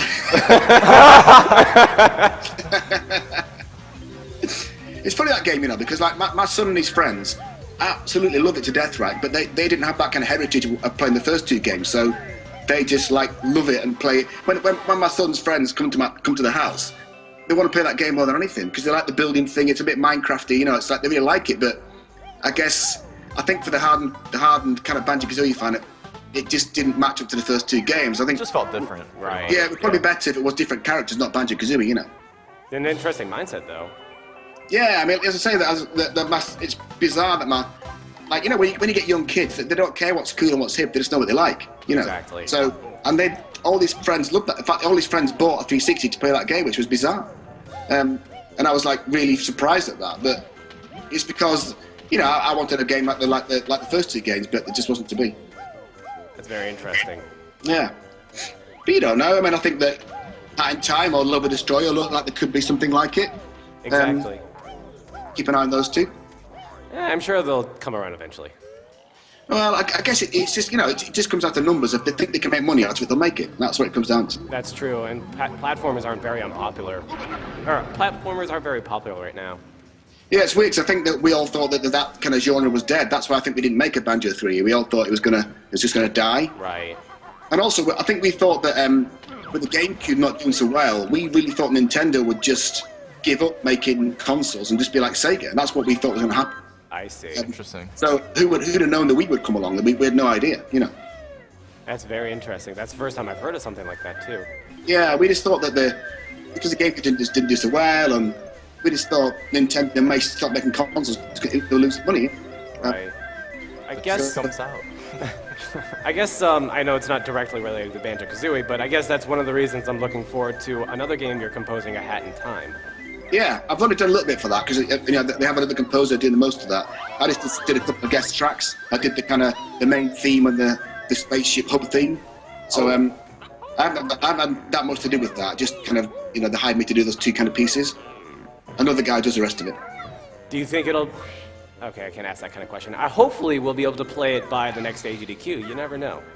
Yeah, I think they're thinking sometime this year, but I think it's going to be a while. I don't really have any contact with them, but I think it looks like maybe later this year. It looks like a promising game.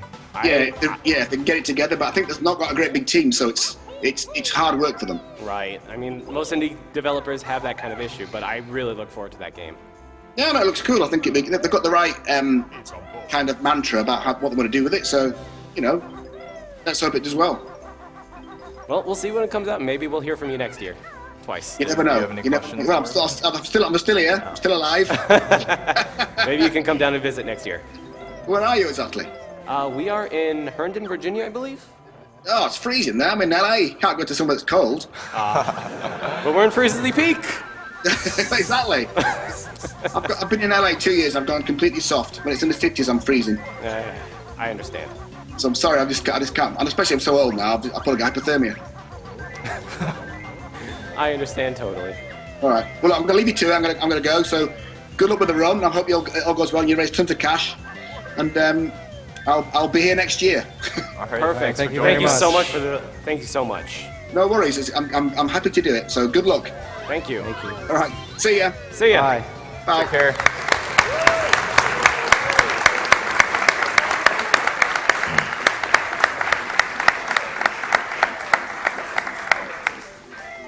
If you're at all interested in Grant Kirkhope's music, he does have a Bandcamp with all of his music, including Banjo Kazooie, Banjo Tooie, NTK64. Oh, Yeah. Foggy. Oh, that was close. So check it out. It's all available for free.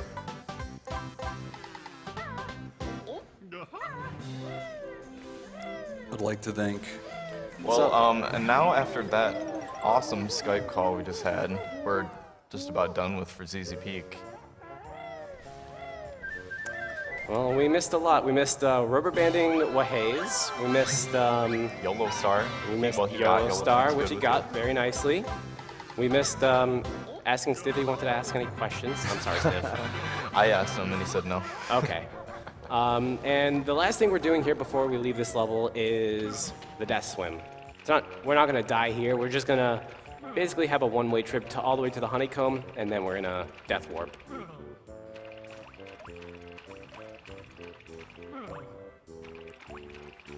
Normally you're supposed to use the walrus to get through that little tunnel, but I believe Chroniky's found that as well.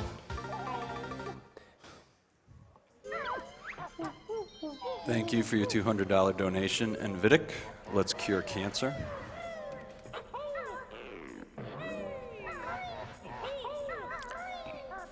And thank you, Locke, for your $25 donation. This is to match the recent donor who is fighting leukemia. Keep fighting the good fight.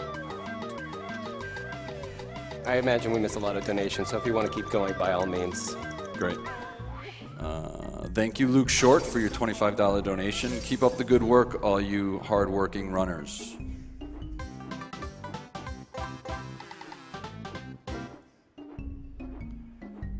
and another $25 donation from Poochie.exe. I've been lucky enough not to lose anyone I know to cancer, but I have one friend who's leukemia survivor and another one who lost his mom to cancer this past year. So Drew, this one's for you and your mom. Shout out to Grant Kirkhope. Thanks for calling in again. I still love your music as much today as I did as a kid. The catchiest ones for me were Treasure Trove, Cove, and Spiral Mountain. I drove my mom nuts, and as a kid humming the Spiral Mountain theme over and over. So you notice back there he grabbed that for ZZ Peak Jiggy without hitting the witch switch, and the hitbox is just really close to the wall there, and if you beak bump into it close enough, you just grab it. I never wash, I save my cash. All right. But speaking of toilet humor,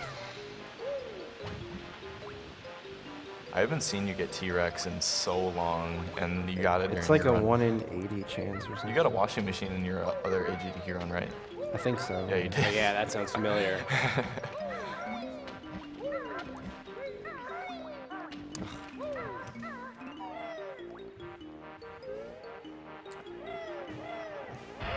We do wish to mention that we are getting all of your donations, but we can't read them all, and thank you for your support in preventing cancer.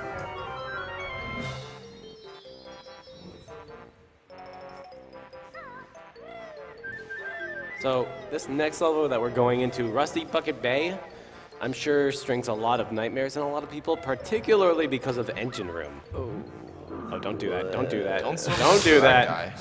Where was I? The Engine Room is infamous for ending a lot of note score runs, just casually speaking, because as we mentioned before, when you die, you lose all of your notes, and there are a lot of notes, relatively speaking, in the Engine Room. And if you fall, there are no second chances, so it's not very forgiving. The engine room used to be at the very end of this level too, before it was rerouted, and that made it even worse because if you died at the end of the level, then that's just 8 or so minutes lost that you have to go back and to collect the notes. But now we're entering it right here at the beginning, so it's not as bad if you die. It also used to be a common run killer, but we've come up with some. Oh, nice. We've come up with some interesting route technology, so to speak, to make this a little more comfortable. Still very difficult.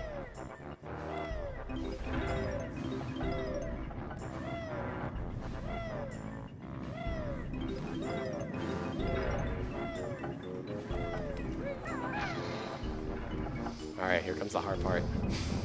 Here we go. Good luck, Stiv.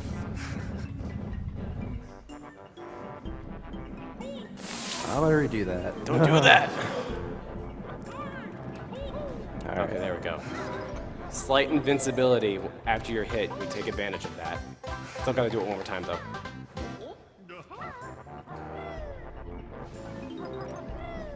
Oh my god.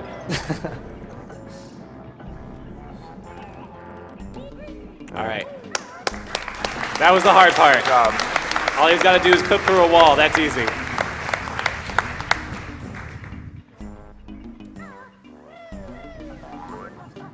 And sync clip too. Wow, nice. Very nice. I like how clipping through a wall is easy compared to that. I actually have a little theory about the engine room. I think it was actually supposed to have water in it because there's actually a soundtrack for the engine room as if you're underwater. So I wonder if that was left out on purpose or... I think that's the same as the anchor. No, it's not. It's not? Oh, okay. No. It's not heard in this game at all. Oh. That's fine. Yeah, that's not bad. Unfortunately, when you're underwater, you lose air twice as fast. So it becomes a lot more dangerous making a mistake like that, and you can still drown. And we have to grab a Jiggy too. Get out, get out, get out, get out. It's all right. And you still lose air when you're on the surface. Okay.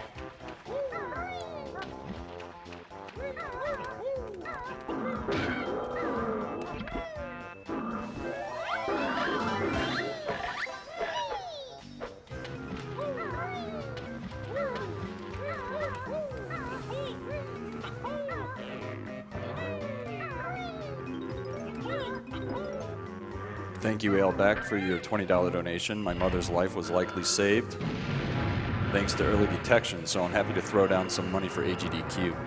Got a great lineup for the first day, and it's only going to get better. Keep at it.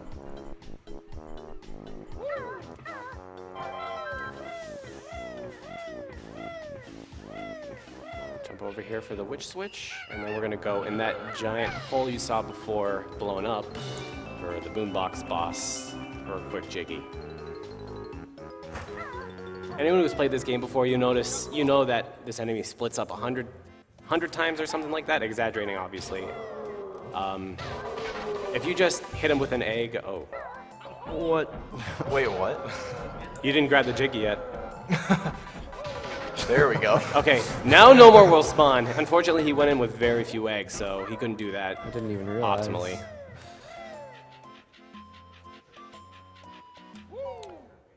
He won't need eggs until Click Clock Wood now, so. Yeah, he'll and be they're all fine. easy to get. Don't fall.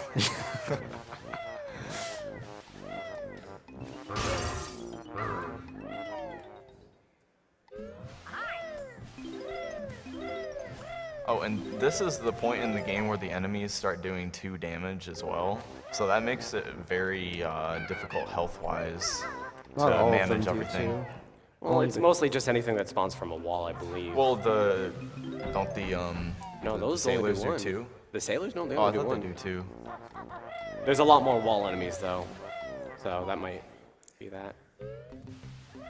The birds in Click Clock Wood do 2. Oh, they Yeah. definitely do, too.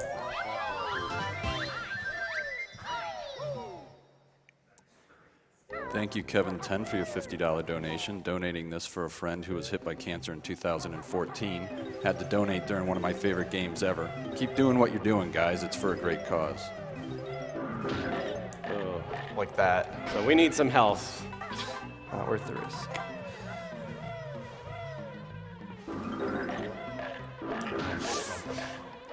Stupid. Oh well. The optimal strat for that room has you like moving and jumping in very specific spots, and if you don't get it correctly, then you're gonna get hit, and then it just kind of messes up the flow of everything, so it happens sometimes.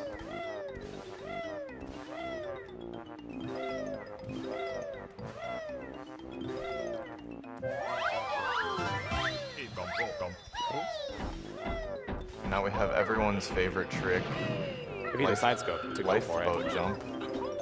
So there's 2 ways to do this part. You can either climb up the ladder, go all the way around for this jiggy, or you can jump to the closest lifeboat, which isn't very safe, ironically.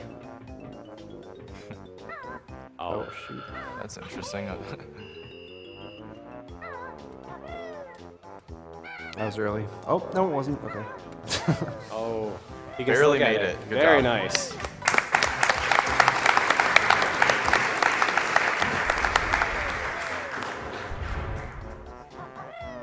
Thank you, Double Smiggins7, for your $50 donation. Engine room hype. Yeah.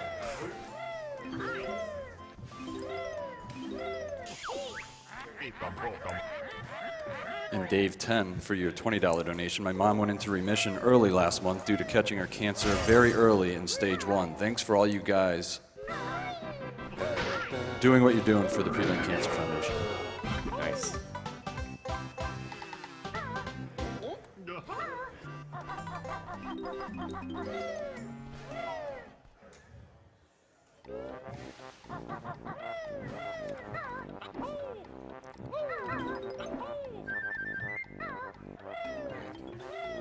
I guess one quick thing to mention is most cartridges.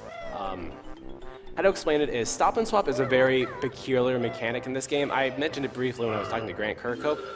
It's strange because of 2 reasons. One is because it serves no purpose, and 2, which is probably the more important one, is you can only collect them once per game cartridge. So literally once you collect them, you always hear that jingle as if you're going to collect them again, but you can't actually collect the egg in that room.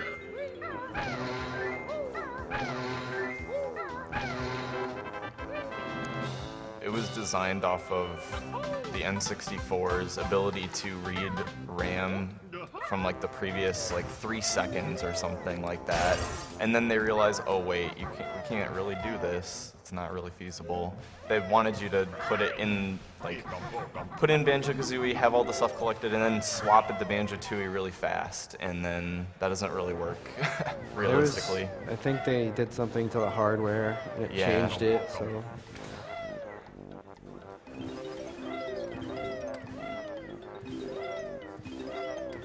Stream viewers, please don't forget that 100% of your subscriptions to Twitch are donated to PCF.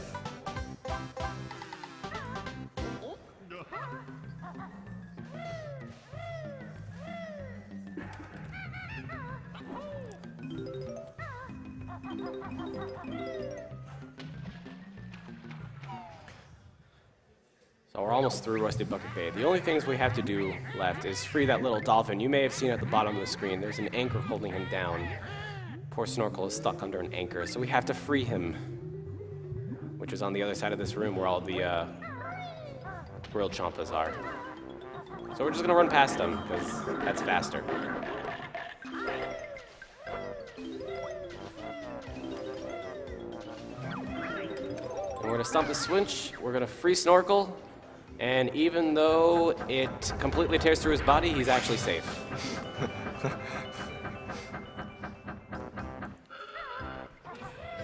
Save the animals.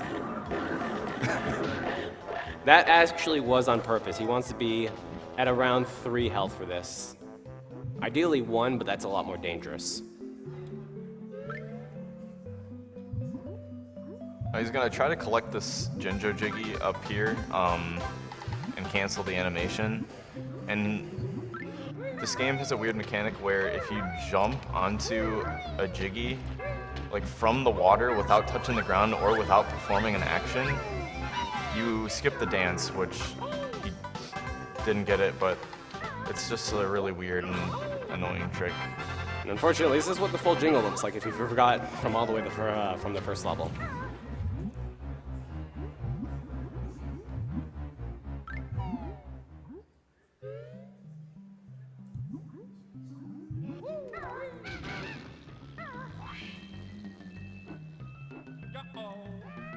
Into the water.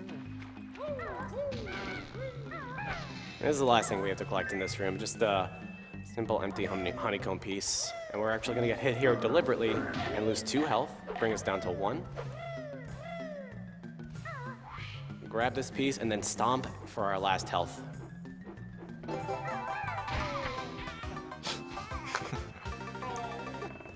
At least we took That's someone it else for out. Rusty Bucket Bay. All right. And this is the last level coming up, which is the longest and probably one of the more difficult ones, just as far as time-consuming. Click Cluck Wood. It's split up into 4 separate seasons: spring, summer, fall, and winter. And you have to visit all of them for all of the notes and jiggies. And if you die at any one of them, unfortunately, you have to go back and collect all of them.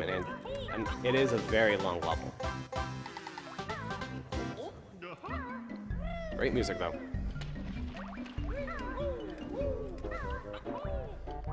Save the best level for last. So thank you, Michael Boyven, for your $50 donation. Finally can afford to donate. Many thanks for the stream to all GDQ participants and staff, and to you, the viewers, for making this possible. My father was lucky enough to get an early diagnosis and is feeling very well. But my best friend's father didn't have that luck and is currently struggling with it. I wish her father well-being, and once again, thank you for this event.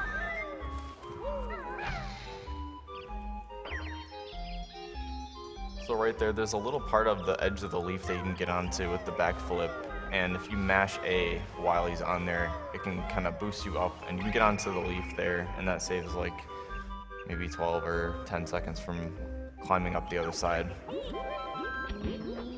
And now we're taking the cauldron back to the first part of the game here by Treasure Trove Cove and open up Click Clock Wood, because the puzzle's all the way back here.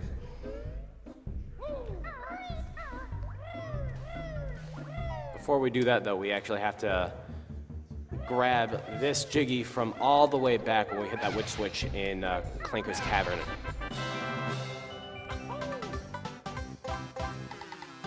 There's no real convenient time to grab that Jiggy. You can actually reset after a section where you hit the first water switch. Some players, some runners do it, some don't. It's just a matter of preference. I believe it is faster to reset, though. I'm not sure by how much. Yeah, I timed it by like 7 seconds faster, about. And then you would, after resetting, because the game auto-saves, you would traverse back through the lair from the very entrance, and then you just picked up that Jiggy on the way.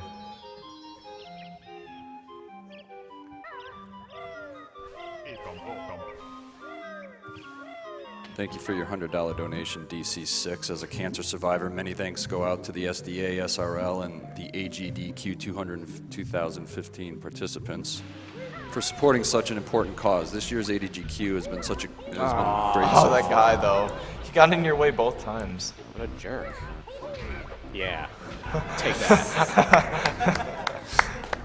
I tried.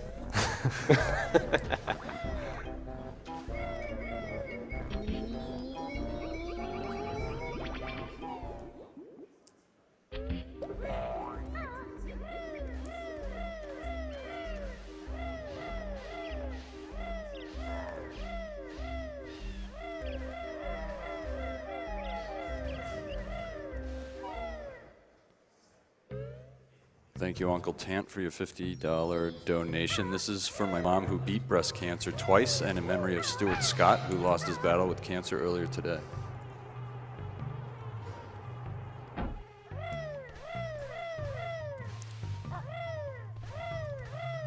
Thank you, Ladna, for your $50 donation. Great event for a great cause. Thanks to all the staff and runners for another incredible GDQ. So he does all the seasons in order, and the route for each one is generally determined by the eagle in the level at the top in the nest, because he needs to collect worms in the later seasons to feed Irie, and he'll need to collect those before going up the tree or on the way up the tree. In spring, he pretty much just needs to break Irie's egg and hatch him, and then hit the summer switch so he can actually access the season itself. In addition to that, the other seasons are actually not accessible. You have to unlock them via these giant hexagonal switches. So you notice that the summer door is now open. The other two are still closed. The one for fall is in summer, and the one for winter is in fall.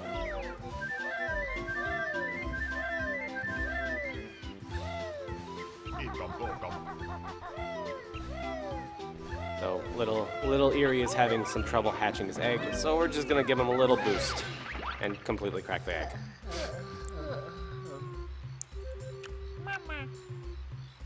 Mama Stiv.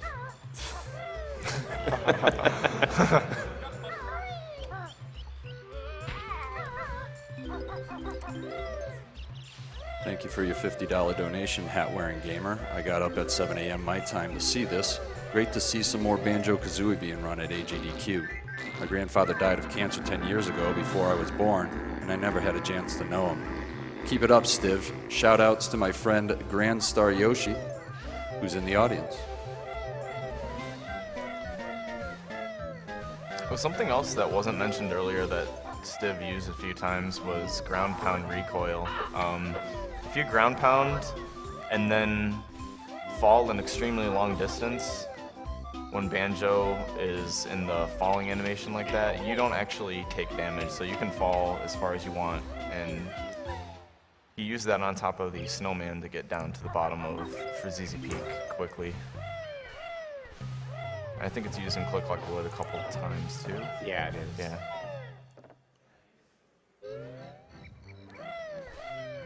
So now little Eerie wants 5 worms because he's a growing boy, and we gotta help him grow up big for a Jiggy.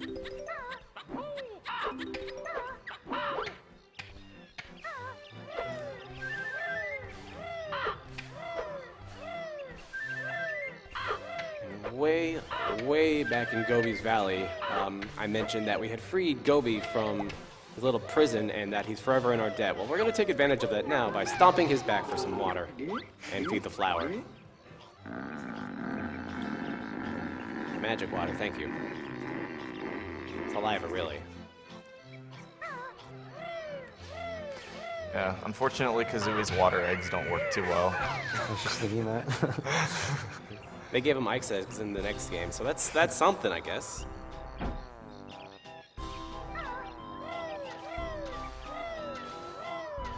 I'd like to mention once again the Humble Bundle. Check out the Awesome Games Done Quick bundle on humblebundle.com. Pay what you want for up to 9 games, a Twitch Turbo subscription, a subscription to XSplit Premium, and exclusive merchandise, all while supporting Prevent Cancer Foundation. That's www.humblebundle.com.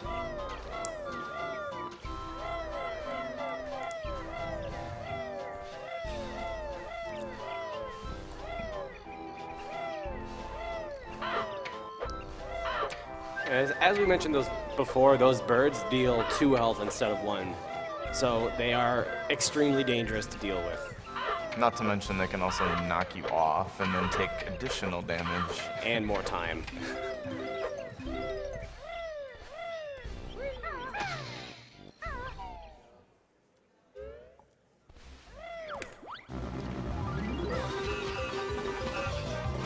So as a kid, I thought this was the only way to actually beat these things, was to use gold feathers. It just happens to be the fastest way.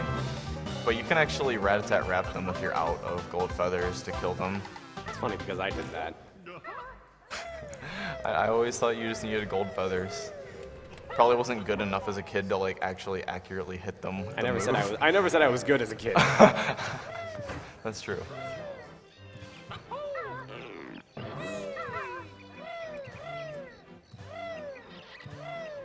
So here's a little nice trick coming up. There's a Jiggy all the way in the corner of this house. We're gonna jump to it. I promise that is safe. And there's an extra life right there, just in case you fall.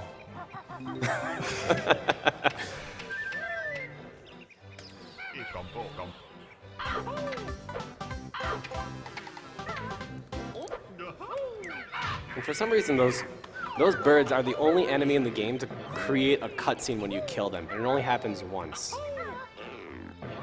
It's kind of peculiar. Hypothetically, you could save some time by not killing any of those birds to skip that cutscene, but it is very risky and dangerous.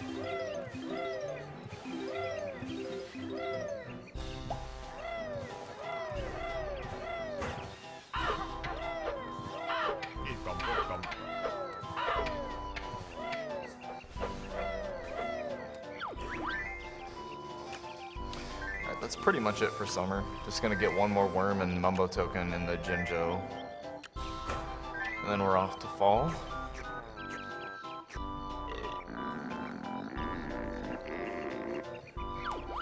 Thank you, Drifting Skies, for your $50 donation. Doing my little part towards a cancer-free world, Banjo Kazooie is one of the games I grew up with. Shout outs to the runners, the game developers, the donors, and researchers who will be putting this money to use in the fight against cancer. $30 of this to Radiant Dawn, and $20 towards Blindfolded Child Legends.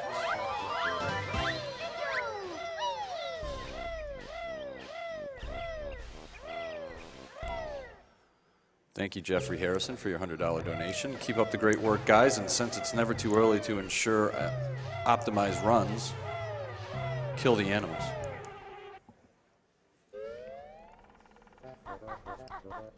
Now, since he's so much bigger, Ari needs 15 worms.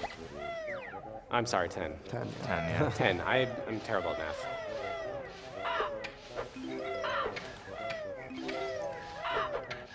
This level also had a bit of rerouting done recently.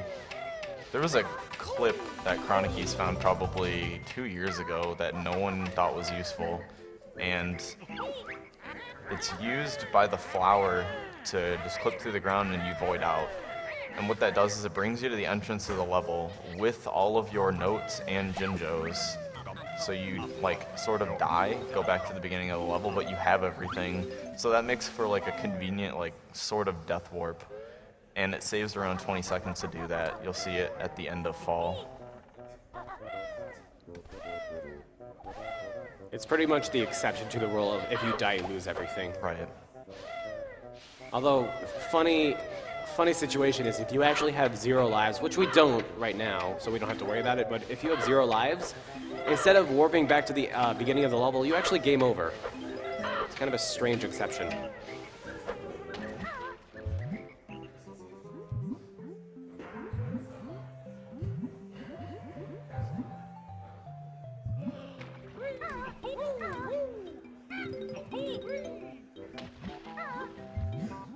And there's actually that Jiggy there. You can collect it either in fall or winter. But in fall, for some reason, it creates a ridiculous amount of lag. So it's just better to pick it up in winter. And you have to pick up the honeycomb too in winter as well. So you might as well grab it then. Right, and this is the last time we'll be using Gobi's help. And the next time we'll be seeing him is in Banjo Tooie. Banjo Tooie. Stay tuned for SGDQ.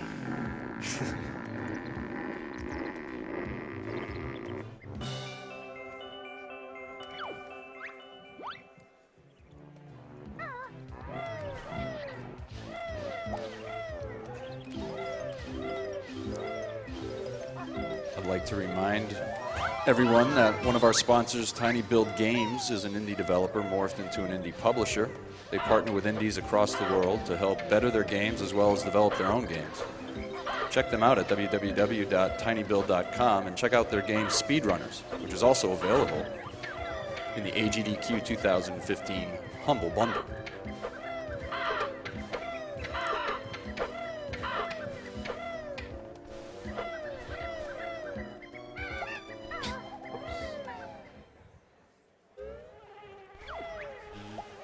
Thank you, Uncle Pi, for your $50 donation. This is my 3rd AGDQ, but my first time donating. I lost my friend to cancer 4 years ago and my grandmother 3 years ago. I miss them every day, and if this small donation can possibly help prevent anyone else from going through what they went through, then I'm happy to donate. Keep up the awesome speedrun, guys. I'm looking forward to all the awesome runs.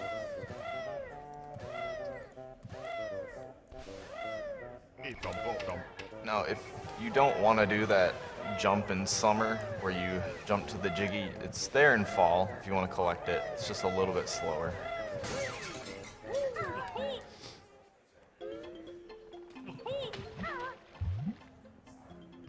And now Nabnut here wants 6 of these acorns that we got to collect. Nice. And then he's also too lazy to actually eat them himself, so you have to toss them into his mouth as well. Oh my god.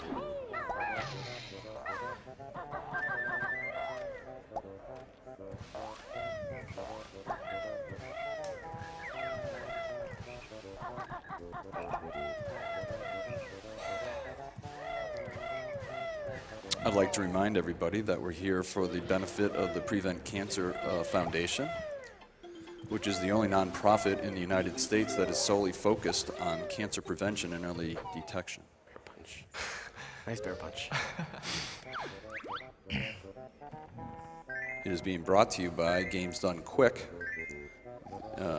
AGDQ is a Games Done Quick event held every year in January, featuring members of the Speed Demos Archive and Speedrunners Live communities. That's Speedrun Live community.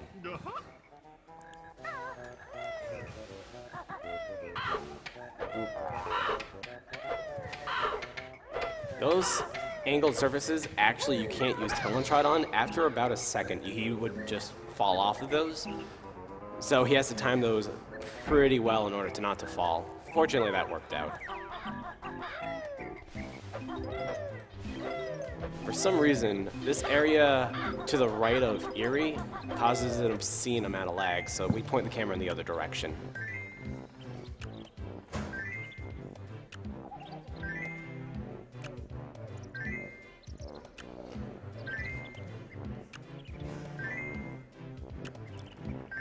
And now all that's left to collect in fall is this note and the Jiggy on the flower.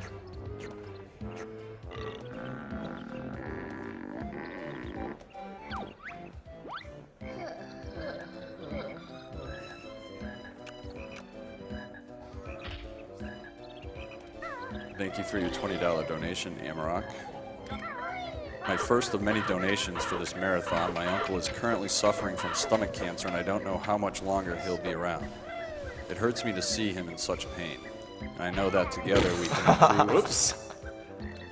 Sorry, it was a very small fall. He only took 1 health, I believe, for that. All right, so now he's going to attempt to clip out of the level here.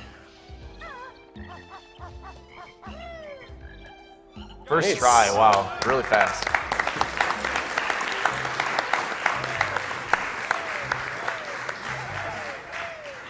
How clipping works in this game is pretty strange. This is how I believe it works. I could be not 100% on this. Basically, the game continuously checks where you are in relation to the floor, and the second that like a couple of pixels of you are outside clipped, the game just assumes that you're not on the floor anymore, and you just fall through.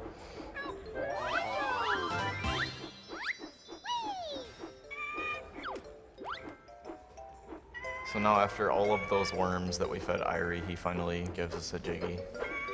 In the greatest way possible. Yeah.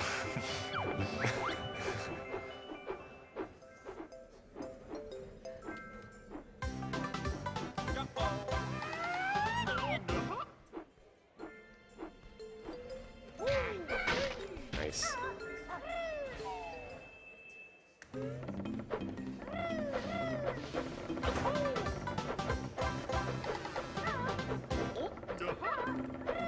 Thank you, Jonathan W., for your $50 donation. Donating because what this group has been able to accomplish is nothing short of extraordinary. This one is for everyone who knows of someone fighting cancer or who may have lost the battle. Bounce off the snowman. I think you could have still fluttered. I'm not sure though. Alright, so this part coming up, we have to actually swim in the ice water, which has the same properties as the Rusty Bucket Bay water, in which when you are underwater, it consumes air twice as fast. Fortunately, there's really only one place we need to go to, which is to the right to collect that Jiggy we missed in fall, as well as a honeycomb piece that is now available.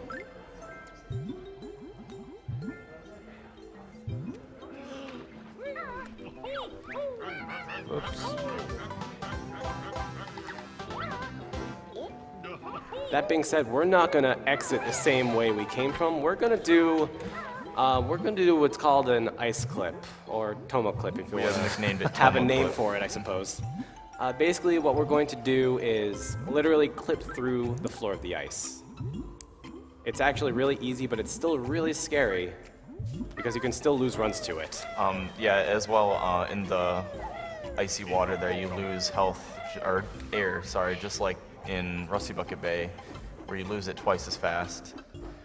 So if you don't get that clip within 15 seconds or so, then you die. And You're it's dead. right at the end of Click Clock Wood, so that's like You gotta pretty much collect all those notes again. Yeah.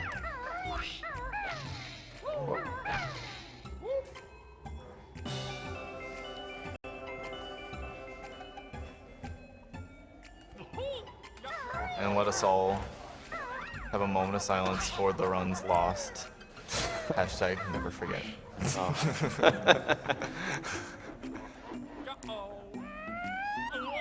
Almost sniped the Jiggy. Nice. That was a good recovery.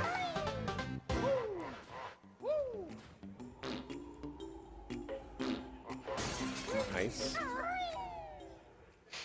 That's a very precise shot. And Alright. And that makes all the honeycombs in the game? as I mentioned before, way back in the beginning, actually I don't think I mentioned this. When you collect all 6 honeycombs at a particular instance, it actually refills your health, which can be a good strategy for the upcoming Furnace Fun in anticipation of getting a lot of Grunty questions wrong. The fast strategy, however, is to not wait. Sounds like most things in speedrunning.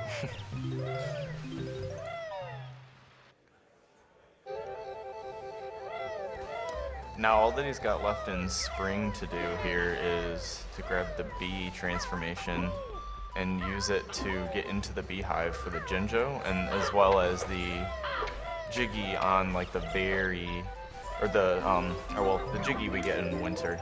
The green Jinjo is also collected with the bee. You can collect it with the bee as well, though, that Jiggy way up there in winter.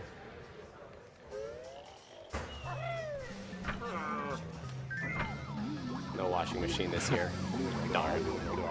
Well, here we go. Washing Machine 2013 and T-Rex 2015. Yeah, I'm okay with that. Don't forget those 3 notes behind you. What? I think you're at 97. Oh wait, no, I'm sorry. No, you're not.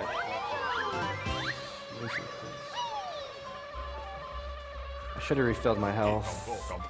Gonna be risking a lot here, but You can always just jump into the lava in Furnace Fun if you want, before you do it, Yeah, that's probably a good idea. to refill your health.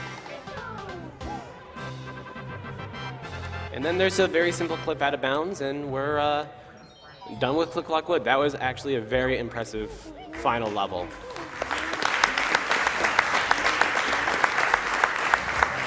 Most runners would kill for something like that. And that's how you know we've gotten all the notes. It says 900 right when we enter this note door. So, since last year even, there's been some very interesting developments with Furnace Fun. Before I even delve into that, Stilf will probably actually jump into the level on purpose, just to refill his health. One advancement in Furnace Fun was, I forget who made this. You don't remember who made it, do you? Furnace Fun calculator. Yeah. Don't remember what the name Oh, was. shoot, the name eludes me right now. I'll remember it. Someone made what we call a Furnace Fun calculator. How it works is, since the grunty questions in this are considered random, RNG, you either have the option of just guessing every time, which is what we're going to be doing this time around, or putting them into the calculator and it telling you based out of 256 set solutions. It tells you not only the most likely answer, but after enough wrong or correct choices, it'll also tell you the absolute correct answers. I feel bad now because he went through the code and actually found out every single pattern. I forget wish the I name. could remember his name. I feel really bad. All right, here we go. First grunty question. All right, so this is random. So So he's just gonna guess the first he's one. gonna get it correct. Nice. We have to get 3 of them correct.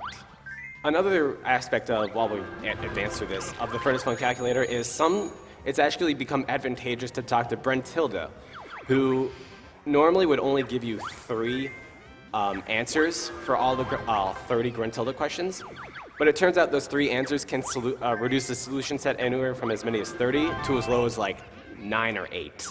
So it actually becomes advantageous to talk to Brentilda.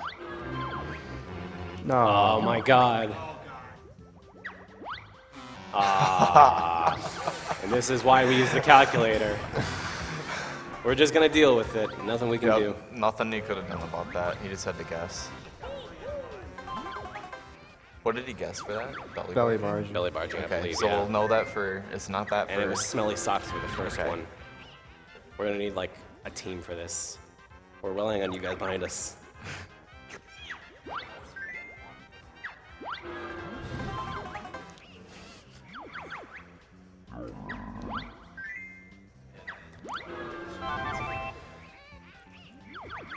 Thank you, Jacob15, for your $100 donation.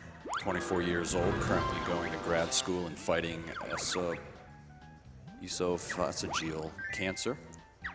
Grew up watching my older brother beat Banjo. Keep up the good work, everyone. Check out Flip Force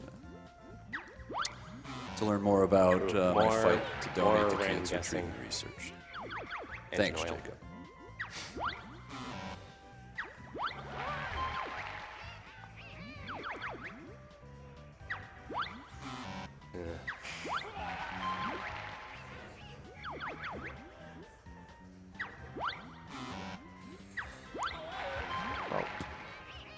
Don't worry about it. It's not a dragon's foot. There we Okay. go. All right.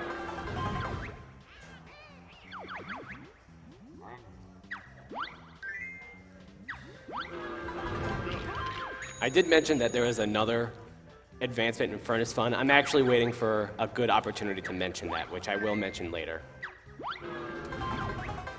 He grabs the jokers there because those clock squares have a little mini game on them and they're all really slow. So it's faster to use the joker to just skip them. Although you run the risk of getting a grunty question on the joker, and then if you get it wrong, you're out of luck. All right, number 2.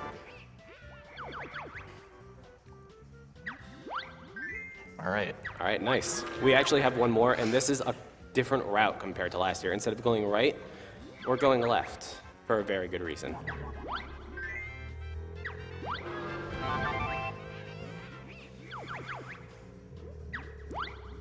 Oops. Oops.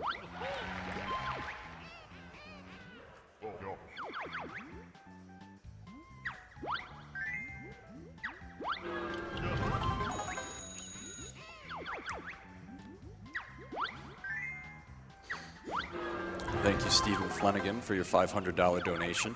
Both my mother and father lost one parent to cancer and the other to a broken heart. Donating as much as I can so nobody else has to feel that pain. Nice. All right. And the other advancement, here we have... No redo. I don't know. We're gonna get this wrong. And if we're lucky, we can skip the rest.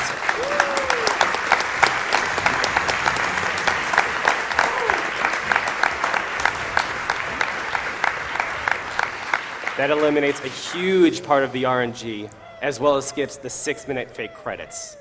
So sorry, no time for donations.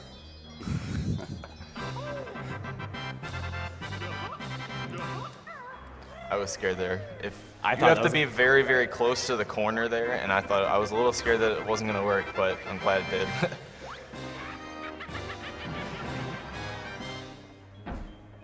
And now we're just going to finish the final puzzle, grab some eggs, and defeat Grunny. We actually do have time for a donation or two. Okay, thanks, Jubs. 10 for your $100 donation. As many others, Banjo Kazooie is one of my favorite games growing up. Brings back a lot of good memories. Thanks, Stiv, for an awesome run. I also lost my mother to cancer, so I have no problem donating for such a good cause. Looking forward for more speedruns in the upcoming week. Keep up the great work. Red feathers? Are you all set? I'm good. Okay.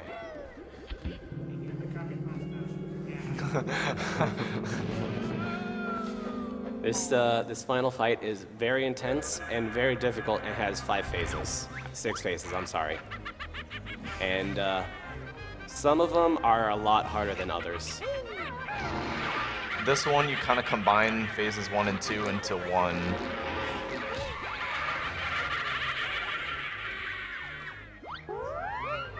And those green fireballs, we can actually just not get hurt by those using the Stomp Recoil invincibility.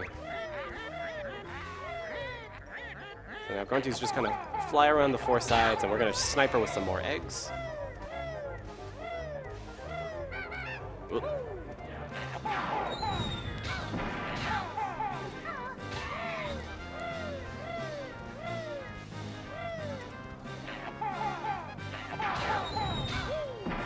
Got him.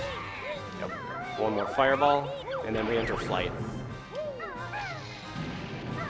Very dangerous with only 8 feathers. We need 4 minimum for this. Okay. 2. Nice. One more. Very Alright. nice. The hard fart. On purpose. We're almost done. Crash land for comedic effect. We might be able to snipe or poop some eggs into the oncoming statue that comes up for a quick statue revival. Got Yes, it. Got it.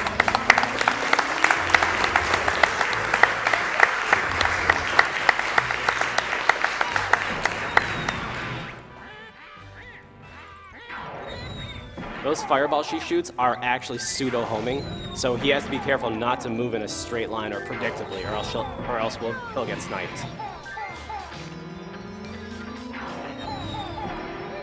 I thought that one was good, but I I heard the got sound from the other freed. one. this. And we got one more fight. Time is coming up soon. We'll let you know.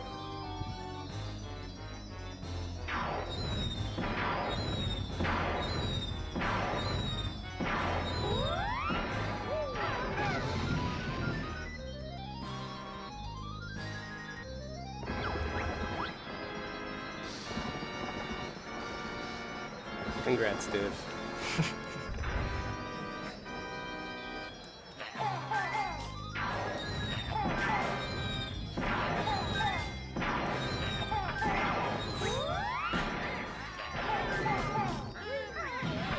That's okay.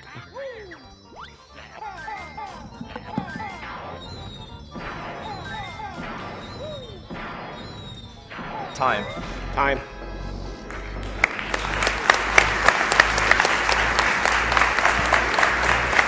Good job.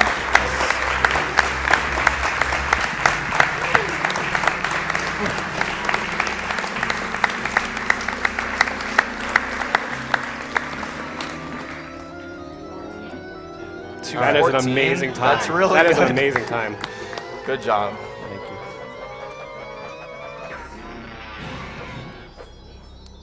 For reference, the record is 2:10:13. And with that death in Furnace Fun, that means he was pretty much on like a 2:12 pace before that. Probably, yeah. So that's really, really good for a marathon.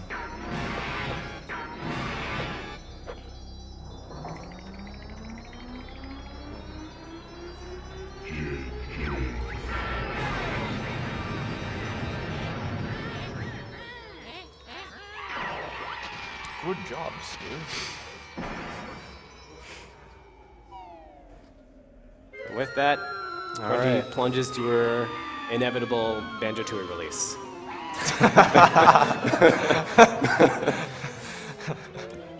She just kind of hangs out for a couple of years while Rare is making the game, and then she just rises from the dead.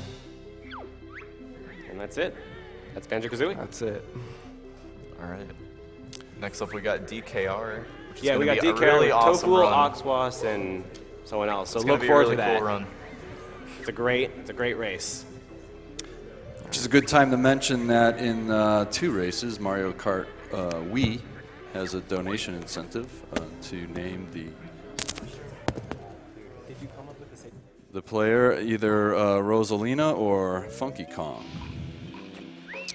And thank you, Ahmad Almarzaki, for your $20 donation. I lost my father-in-law 3 weeks ago. Thank you guys for doing this, and I hope this donation can make a small change to prevent cancer in the future.